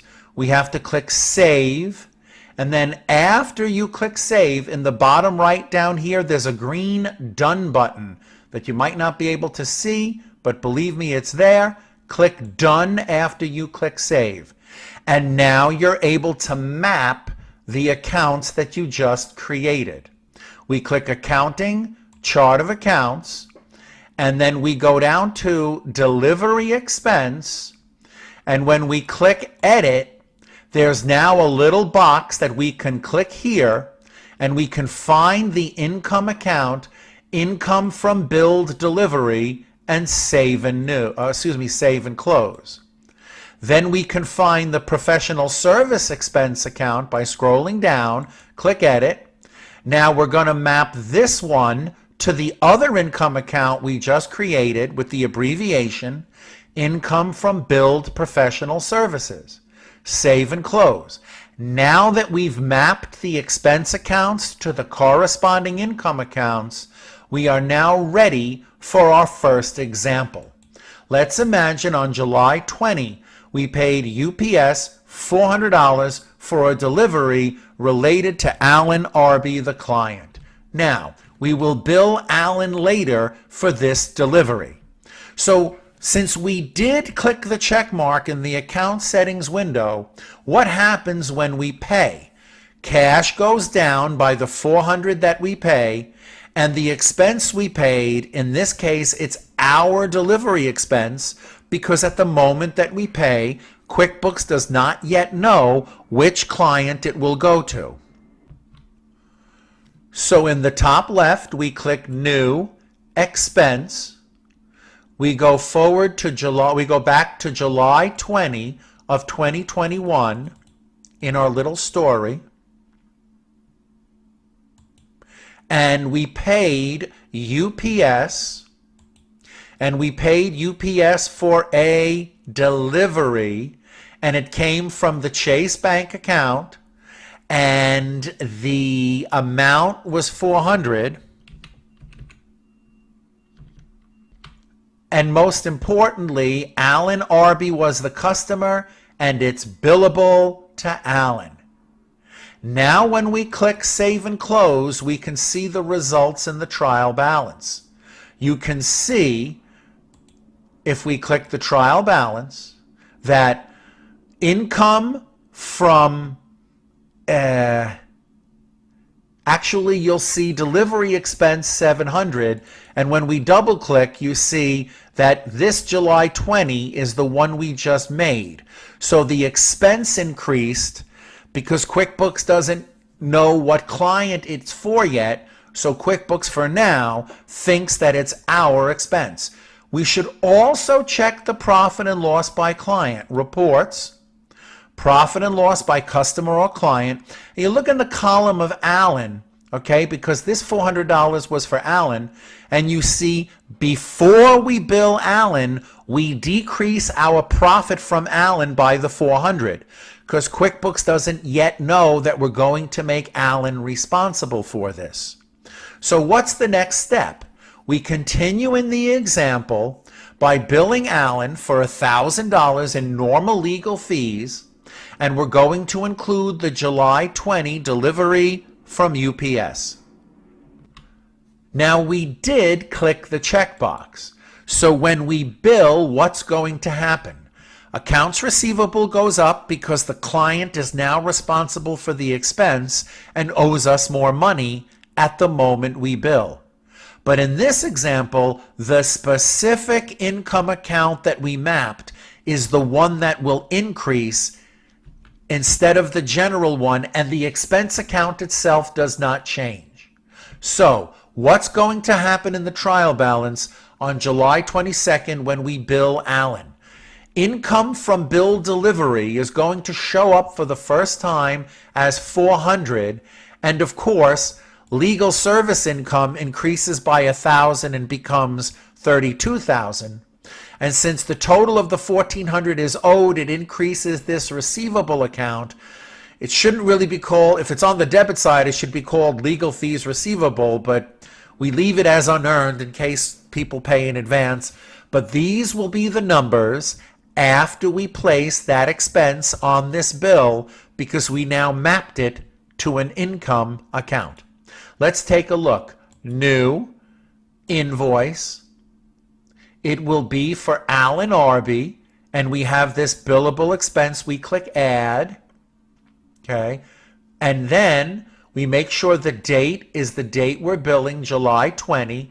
Now it added the billable expense in the body, so go down to the next line to add legal services rendered for 1,000, just like we learned earlier. So this is a $1,400 invoice where $400 is the income from billed expense. We click Save and Close, and now when we click Reports, Trial Balance, you can see income from bill delivery showed up for the first time as $400. Legal services income increased by the $1,000, and unearned legal fees, which is now on the debit side, so it's really legal fees receivable at this point, is exactly the number we expected. But we also have to check the profit and loss by client. If we click Reports, Profit and Loss by Customer, which is client, you can see the expense is still here. But in addition to the expense being here, you can clearly see that you have another income account for Alan, income from billed delivery. And now let's do our second example. Let's imagine on July 26th, we paid Donna's accounting firm $1,400 for professional services that relate to Candy Charles, the client. We will bill Candy later. So when we pay, what happens? The cash in the bank goes down, and this will become $16,505 after we pay this particular $1,400 expense. And professional service expenses will increase by the $1,400 and become $2,000. So how do we do that? We click New Expense. The date will be July 26th of 2021 in our little story. We're paying Donna, the accounting firm. We're paying for professional services. So we type in professional service expense. It's billable to Candy in the amount of $1,400. And that's how we record the expense in the first place. And when we click Save and Close, we can click Reports, Trial Balance. Now take a look. Cash in bank, $16,505. That's exactly what we expected. Professional service expenses, $2,000. Professional service expenses, $2,000. Looks good so far, but we have to check the profit and loss by client. We click Reports, Profit and Loss by Customer, and look at the column of Candy. The column of Candy clearly shows that we have professional services specifically for Candy Charles, the client, for $1,400. Now we'll get to the interesting part.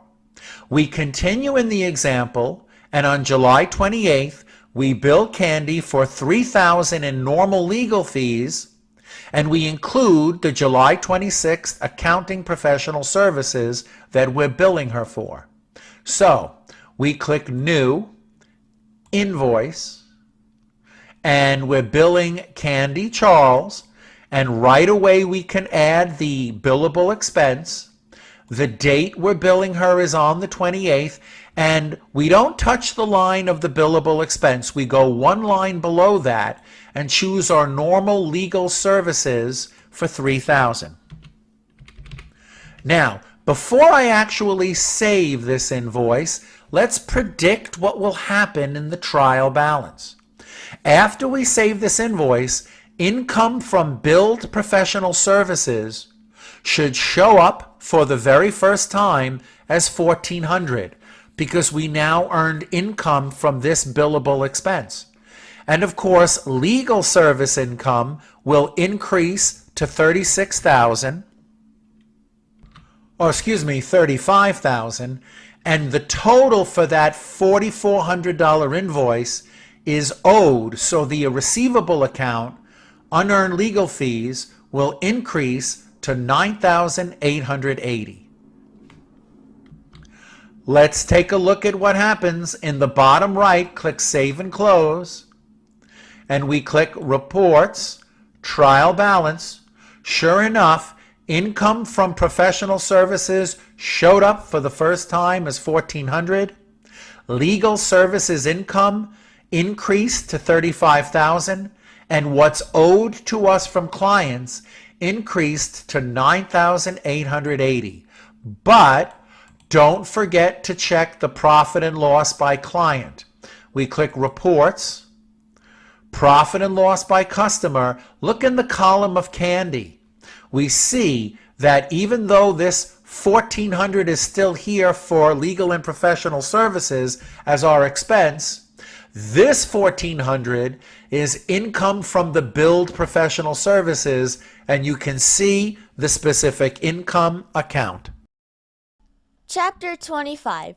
Reducing Billable Expenses. There are two ways that billing a client for job-related expenses could affect our account balances at the moment that we bill the client.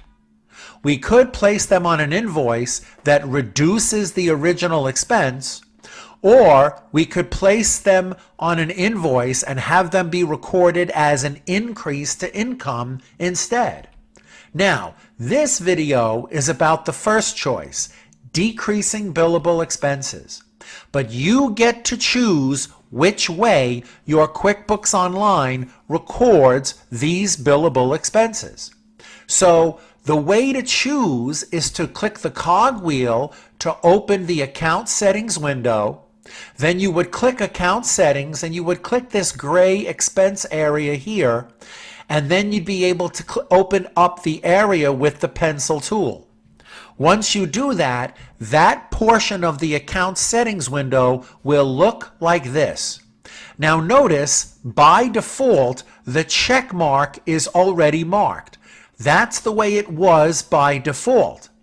But what would happen if we removed the check mark? Well, if we removed the check mark, and then of course, we click on it to remove it, we would click Save, then we would click Done, then this would be the behavior. When we pay, the behavior would be the same. The cash and bank would go down, and the related expense that we paid for would go up, exactly the way it did in all prior videos.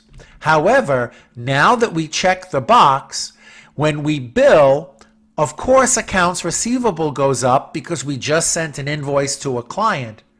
But this time, because the check mark is removed, the related expense would go down.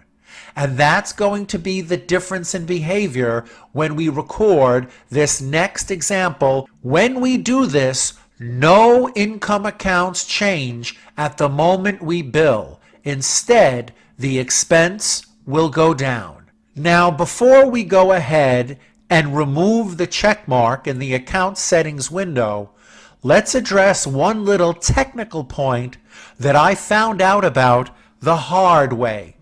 You see, if you already mapped any expense to income accounts like we did before, then unfortunately you must unmap them before we click the check mark in order to get this feature to work properly. So bear with us. We click Accounting, Chart of Accounts. Let's go down to Delivery Expense, Edit, and let's unmap by removing this check mark. Save and close. Same thing with Professional Service Expense. Edit, and remove the check mark and unmap the accounts before we change the account settings. Otherwise, it might not work properly, and again, I found that from experience. So now we can click the cog wheel and go to Account Settings, choose the expense area, click the pencil tool. Now we will remove this check mark, click Save, And in the bottom right down here that you can't see, click the green Done button. Now the defaults are changed. Now we can do our example. Let's imagine on July 31, we paid $700 to UPS for a delivery related to Betty Boop, and we will bill her later. So we know how to record that, so let's just go ahead and record that. We click New, Expense. We go back to July 31 of 2021 in our little story. And we are billing, who are we billing? We're billing UPS for delivery, or we're getting a bill from UPS. And then it's for delivery expense. And it's delivery expense in the amount of $700 that relates to Betty. And it's billable to Betty. So all we have to do is click Save and Close, and exactly what we expected to happen would happen. If we look in the trial balance, you can see here's delivery expense. You double click, and you can see this is the July 31 delivery expense, increasing it by $700 and having it become $1,400. Okay, now reports. Let's look at the profit and loss by client in this case. And when we look at Betty, what we see is the delivery expense, and we do not see for Betty any income from delivery expense. We double click and you'll see only the delivery expenses that were tracked to Betty. Okay, now we can do the second half. We go to the second part of the example and imagine that it's August 1, that we're billing Betty for $4,000 in legal fees, and we're billing for the July 31st delivery. So what will happen when we bill? Well, when we send an invoice to a client, accounts receivable goes up, but the expense that we paid for will go down at the moment that we bill the client. Because now that we billed the client is now responsible, and our company, no longer has that expense. So what will be the results in the trial balance at the moment we record this? Well, income from bill delivery will not change at all because we're not bringing it into an income account. And delivery expense will decrease and become $700, because $700 that was there will now be added to, will now be removed because the client is now responsible. And because we billed for $4,000 more in legal services, this goes up to $39,000, and the total is owed. And that's why the receivables account unearned legal fees is on the debit side. So if it's on the debit side, it should really be called legal fees receivable, but this will be the final number. So we click New, Invoice, and we choose the client, Betty Boop.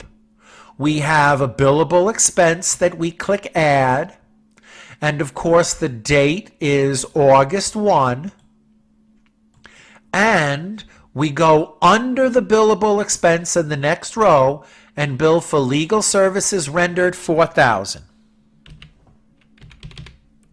Okay, now when we click Save and Close, we can open the trial balance and see the numbers are exactly as what we expected.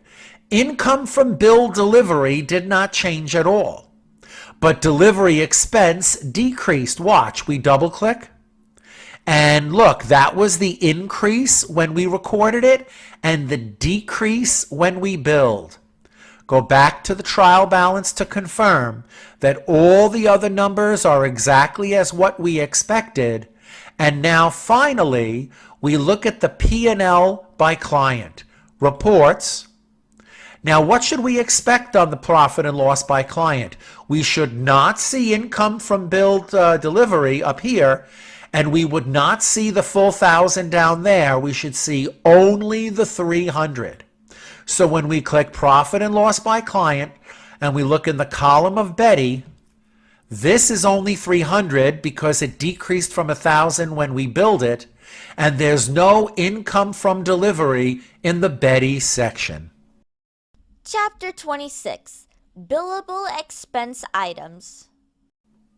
Expense items are items that our vendors provide for us, and they get placed on a check or an expense or a bill from a vendor.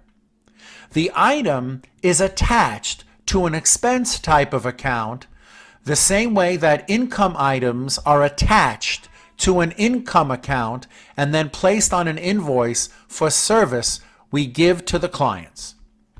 So, if you remember the way the items list looks, you could see that you see the name of the item, for example, legal services rendered, but you remember we set that name up when we created the item from the list of products and services. And at the moment we created the item from the list of products and services, we had to choose an income account from the chart of accounts to connect it to. Well, it's exactly the same idea with expense items. Expense items are the same as income items, except they are attached to expense accounts and placed on checks, bills, and expenses. But why would we need them? Why can't we just keep billing the client the way we learned in previous videos? Well, up until now, billable expenses only had the expense account listed in the transaction. There were no detail about the items purchased and therefore billed to the client. No detail shows on the client invoice when we bill for them, and you probably noticed that when we billed clients for expenses in previous videos. If we use an item, we have more detail, and the detail shows on the invoice so the client can see what expense they are actually being billed for. For example, our account supplies expense was one of the accounts we used when we learned about billing clients for job-related expenses. But when we billed in the past, the client didn't know, were you using envelopes from this supplies expense?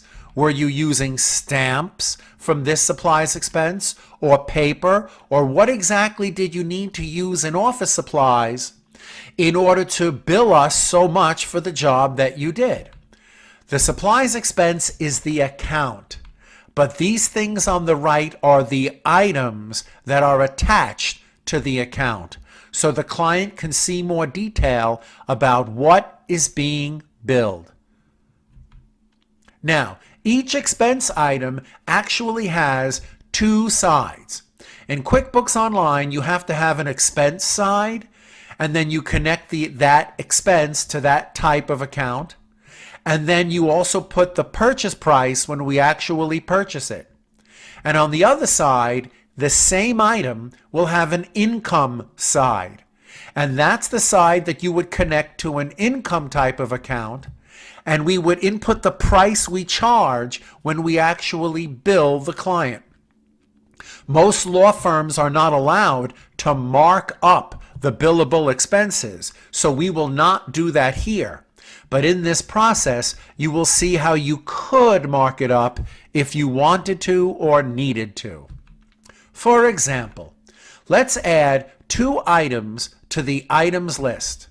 Let's add envelopes at $3 each for when we purchase it and when we bill the client, and stamps for $4 each, or a package of stamps, let's say, and that will be $4 when we both purchase it as well as when we bill the client. We will connect them both to the office supplies expense account on the expense side, and we will connect them to the billable expenses income account on the income side. Now, let's take a look at how to add them. We click the top right, the cog wheel. We go over to the column of lists, and we click products and services. Now, just like we learned before when we entered all of these other items, we click New. Now, what's the detail here? Well, it must be a non-inventory type.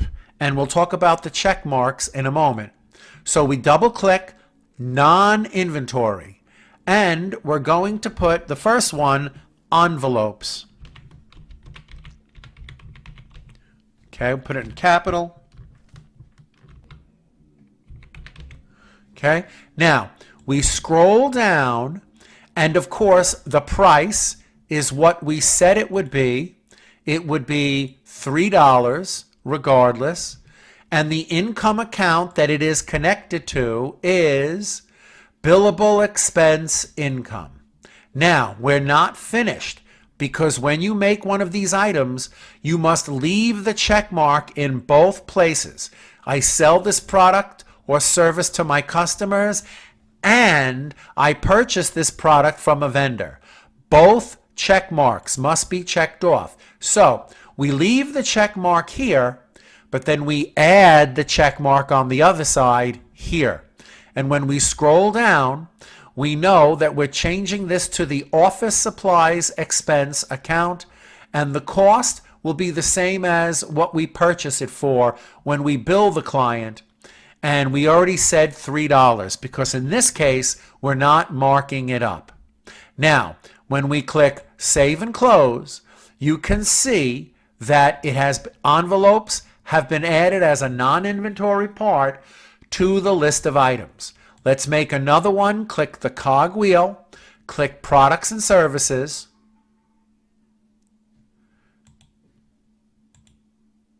and then we scroll up and click New. Remember, these must be non-inventory parts, and the next one will be stamps. And I believe a package of stamps would be $4 each. So, price $4 for what we buy and sell. Now, of course, the income account is the one we designated, but it can be any income account you choose for this item. And we must click this check mark, connect it to the proper expense account, in this case, office supplies expense, and put the cost the same as the price, because most of the times we bill for what we purchased it for. And click Save and Close. And now we have envelopes and stamps as both non-inventory parts in our list of items of products and services. Now, let's do an example of purchasing the items. Let's imagine on August 3rd, we purchased 7 envelopes or 7 envelope boxes for $3 each, and we purchased 5 stamp packages at $4 each. So we bought them both from Staples, and it's billable to the client, Betty. Now, what exactly will happen in the trial balance when we purchase from Staples those items? Well, the total of both of them is $41. So office supplies expense is going to show up in the trial balance for the first time as $41 at the moment we purchased. And of course, because we spent the money from cash in bank will go down by $41 and become $16,746. So let's go ahead and do that. New expense. The date of the expense was August 3rd, 2021. We purchased it from Staples. Make sure you're paying from the right account. Now, watch carefully in the body of the expense or the bill or the check. Watch. Both expenses, bills, and checks have this corner and this triangle right here. You see these two triangles? When you open them up, you see the detail. We will not be using categories because that would be the expense account. We will instead use the items because they are attached to the expense account. And all we have to do is choose both of them. Now watch, when I click under the word product and service and click the pull down, notice only the 2 expense type of items show up here. Only the items that we indicated as non-inventory parts would show up here, and none of the items that are exclusively connected to income accounts will show up on an expense, bill, or check. Envelopes. Now, how many did we buy? Well, we bought 7 boxes of envelopes and 5 boxes of stamps to get this result. So envelopes, the quantity is 7, and QuickBooks remembers what we purchased them for. Stamps, the quantity was 5. That means 7 of these at this rate, 5 of these at this rate, and since they are both connected to the office supplies expense account, it's the office supplies expense account that gets hit. Don't forget that it's for customer Betty. In fact, you have to put both lines because some of a particular purchase might be billable and some might not be billable. So check the billable check mark. Make sure that they're both billable to Betty. You could make a mistake and make one billable to a different client or forget to mark one of the lines as billable. So be careful because QuickBooks goes line by line for each item. When we click Save and Close and we click Reports, Trial Balance, the results are exactly as what we expected. Office supplies expense showed up for the first time as $41, and it came from cash and bank, and that decreased to $16,746. Now, we also have to check the profit and loss by client to make sure that it was distributed properly. Reports, profit and loss by customer, and look at the column of Betty. Notice Betty has $41 more of office supplies. That lowers our profit with Betty because we purchased the supplies, but we have not yet billed Betty for the supplies. Now, let's bill Betty for the supplies. On August 4th, we billed Betty for the August 3rd supply purchase. We charge the same as what we paid just for this example because sometimes it's inappropriate to mark up expenses for clients.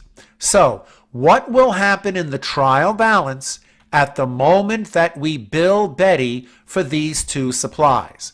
Well, we know that billable expense income will increase by the $41 because that's the income account that we attached the items to. And of course, because Betty will owe us $41 more, this account that should really read legal fees receivable because it's now a positive number, it indicates what's owed, she will owe more by $41 and it will become $14,621. Very simple. We click New, Invoice, and we put August 4th, and we make it for Betty Boop. Notice both of the individual lines for both of the individual items show up separately in the right panel, and you have to click each one to add both. And now we collapse the panel and scroll down, and you can see that the exact items that we purchased, exactly in the way that we purchased, are explicitly stated on the invoice with the name of the item, the quantity, and the rate. And of course, we could always change the rate and the income account would increase accordingly by the rate that we change. But right now, we're very happy with the way this invoice looks, so we click Save and Close. And when we click Reports, Trial Balance, what's the result? Well, you can see that billable expense income, which is the income account attached to the 2 items, has increased by the $41, and what clients owe us, specifically Betty, has increased by the $41, and office supplies expense did not change at all. Now, let's compare this. Oh, excuse me, we also have to check the profit and loss by customer to make sure it went to Betty. So you look at Betty. Betty has $41 of office supplies expense that lower our profit with Betty, but we also billed her for and earned $41 of income from those very same supplies. Now, please note, account settings are not relevant regarding billing for expense items. They only affect the accounts, not the items. So if you click the cog and you open the account settings window and you get to this place and you click the pencil and you make this choice about tracking billable expenses as items, the choice is not relevant. It will be an expense when you purchase it, and it will be income when you place it on an invoice. And this check mark will not affect it at all because this option only relates to expenses the way we learned before and not individual items. If you want expense items, it doesn't matter what you click here. The behavior will be exactly as what you saw in this particular video. Chapter 27. Using expense codes from the American Bar Association. The American Bar Association has attempted to standardize the names of billable items. This would be helpful when billing clients. Outside parties that look at the invoices with billed items will have some sense of what these items are, regardless of how each law firm would describe them. So where is the ABA expense item list? Well, if you go to americanbar.org and then you go to the section of groups, litigation, resources, what you'll notice is there's a section for Uniform Task-Based Management System. That's the American Bar Association trying to streamline these billable expenses so that everybody knows what they are, regardless of how each law firm would choose to describe them. And if you follow through, you get to the page of expense codes. If you open that page, you would get this list. Now you can see these codes are categories unto themselves. But the code and the name of the item, these are the things that actually should be items on your expense items list. So let's actually pick two of them, court fees and trial transcripts. Let's put both of these items on our expense items list, and we will connect them to an account called Court Fees Expense.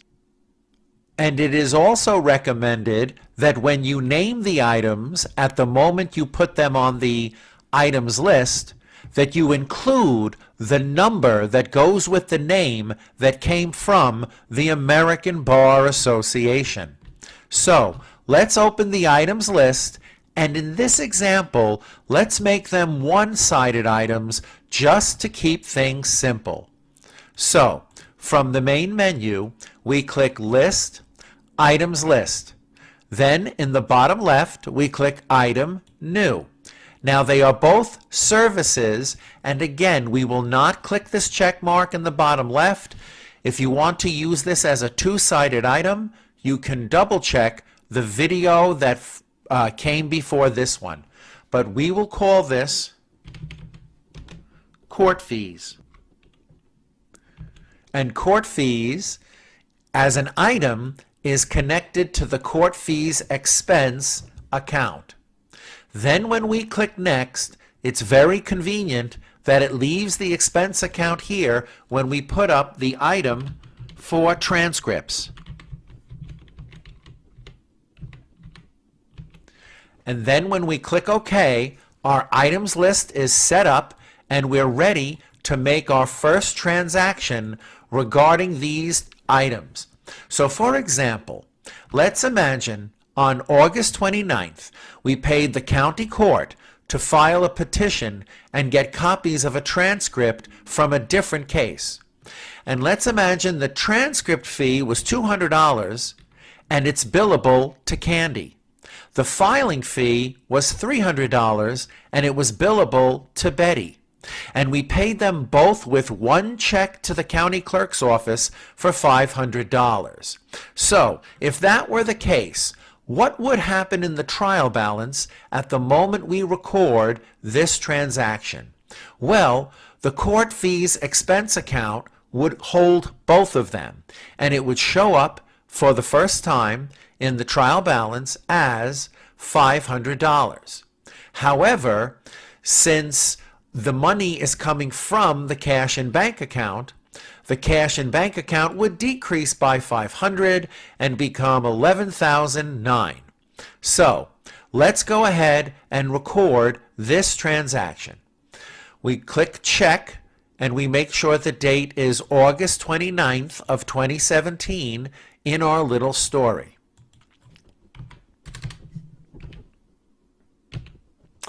And the people whom we're paying, it's the county clerk. So if you don't have county clerk on your list, you can put county clerk.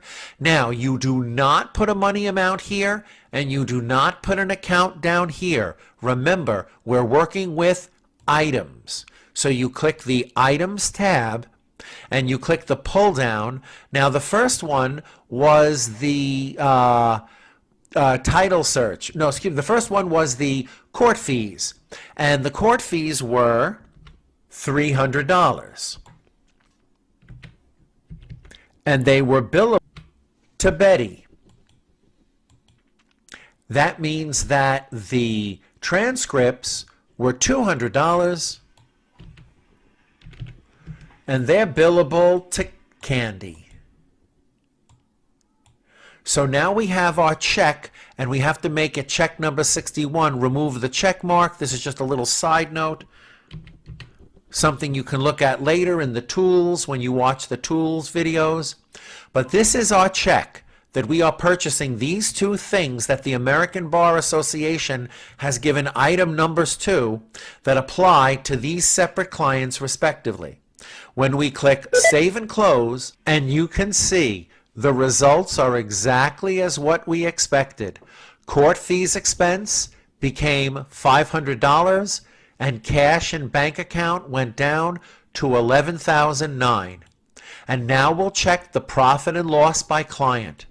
If you check the profit and loss by client, you can see that the court fees expense for $300 was tracked to Betty, and that was the filing fee, and then the transcript that were for Candy were only in Candy's column for $200. And now we'll bill only Betty just for the filing fees. So on August 31, we bill Betty for the filing fees from August 29th. Now, what happens at the moment that we bill Betty for that specific part of the expense that we wrote to the county clerk? Well, the court fees for Betty were only $300. So at the moment we bill Betty, court fees expense will decrease by $300 and become $200. And because Betty is now responsible for that $300, the amount she owes increases. And since this is the account that really should say legal fees receivable because it's owed to us, will increase by owed to us $300 more and become $987 at the moment that we bill Betty for these $300 worth of filing fees. So we click Invoice, and we make it Betty, and this is the proper, we have to click OK, but this time we're choosing item instead of expense. Click the check mark, click OK, and everything looks right, except this has to be August 31st, and that's it, we're billing Betty. And at the moment we click Save and Close, we forgot to remove the check mark for email later, so we save and close. And now when we open the trial balance, the results are exactly as what we expected. Court fees expense has decreased by the $300 and became $200, and unearned legal fees became $987. And we can double click, take a look, and you can see it went up by the 500, but then it went down by only the 300 for the court fees or the filing fees, let's say, that we just billed to Betty. And when we check the profit and loss by client, because I think the next one says check profit and loss by client, you can see that the $300 in court fees under Betty is no longer there. It is no longer our expense that lowers our profit with Betty because she is now responsible for it on one of her invoices. And finally, we'll bill Candy for the transcripts. Let's imagine on the same day we billed Candy for the transcripts that we paid for on August 29th as part of the original check that we gave to the county clerk. So what will happen in the trial balance at the moment we bill Candy? Well, they were $200. So court fees expense goes down to zero because now it's billed to a client, and that $200 increases what that client owes. So in the receivables account that should read legal fees receivable, it now becomes $1,187 at the moment we make this final invoice. So we click Invoice, and it remembers the date, and we bill Candy. Notice when we click OK, there's only one item, even though two were on the check. We click OK, and that item, for the same amount that we purchased it, is now on this invoice. And when we click Save and Close, and then remove the running joke during the whole course, and then click Save and Close, we can open the trial balance, and we see court fees expense is now zero because it has all been billed to clients, and that's why unearned legal fees is now at least close to the amount we expected. And finally, we will check our profit and loss by client. And when we come here and we check it, we see that the $200 that was previously here under Candy, which previously lowered our income regarding Candy, is now gone, and it has been billed to Candy, and it no longer lowers our profit with Candy.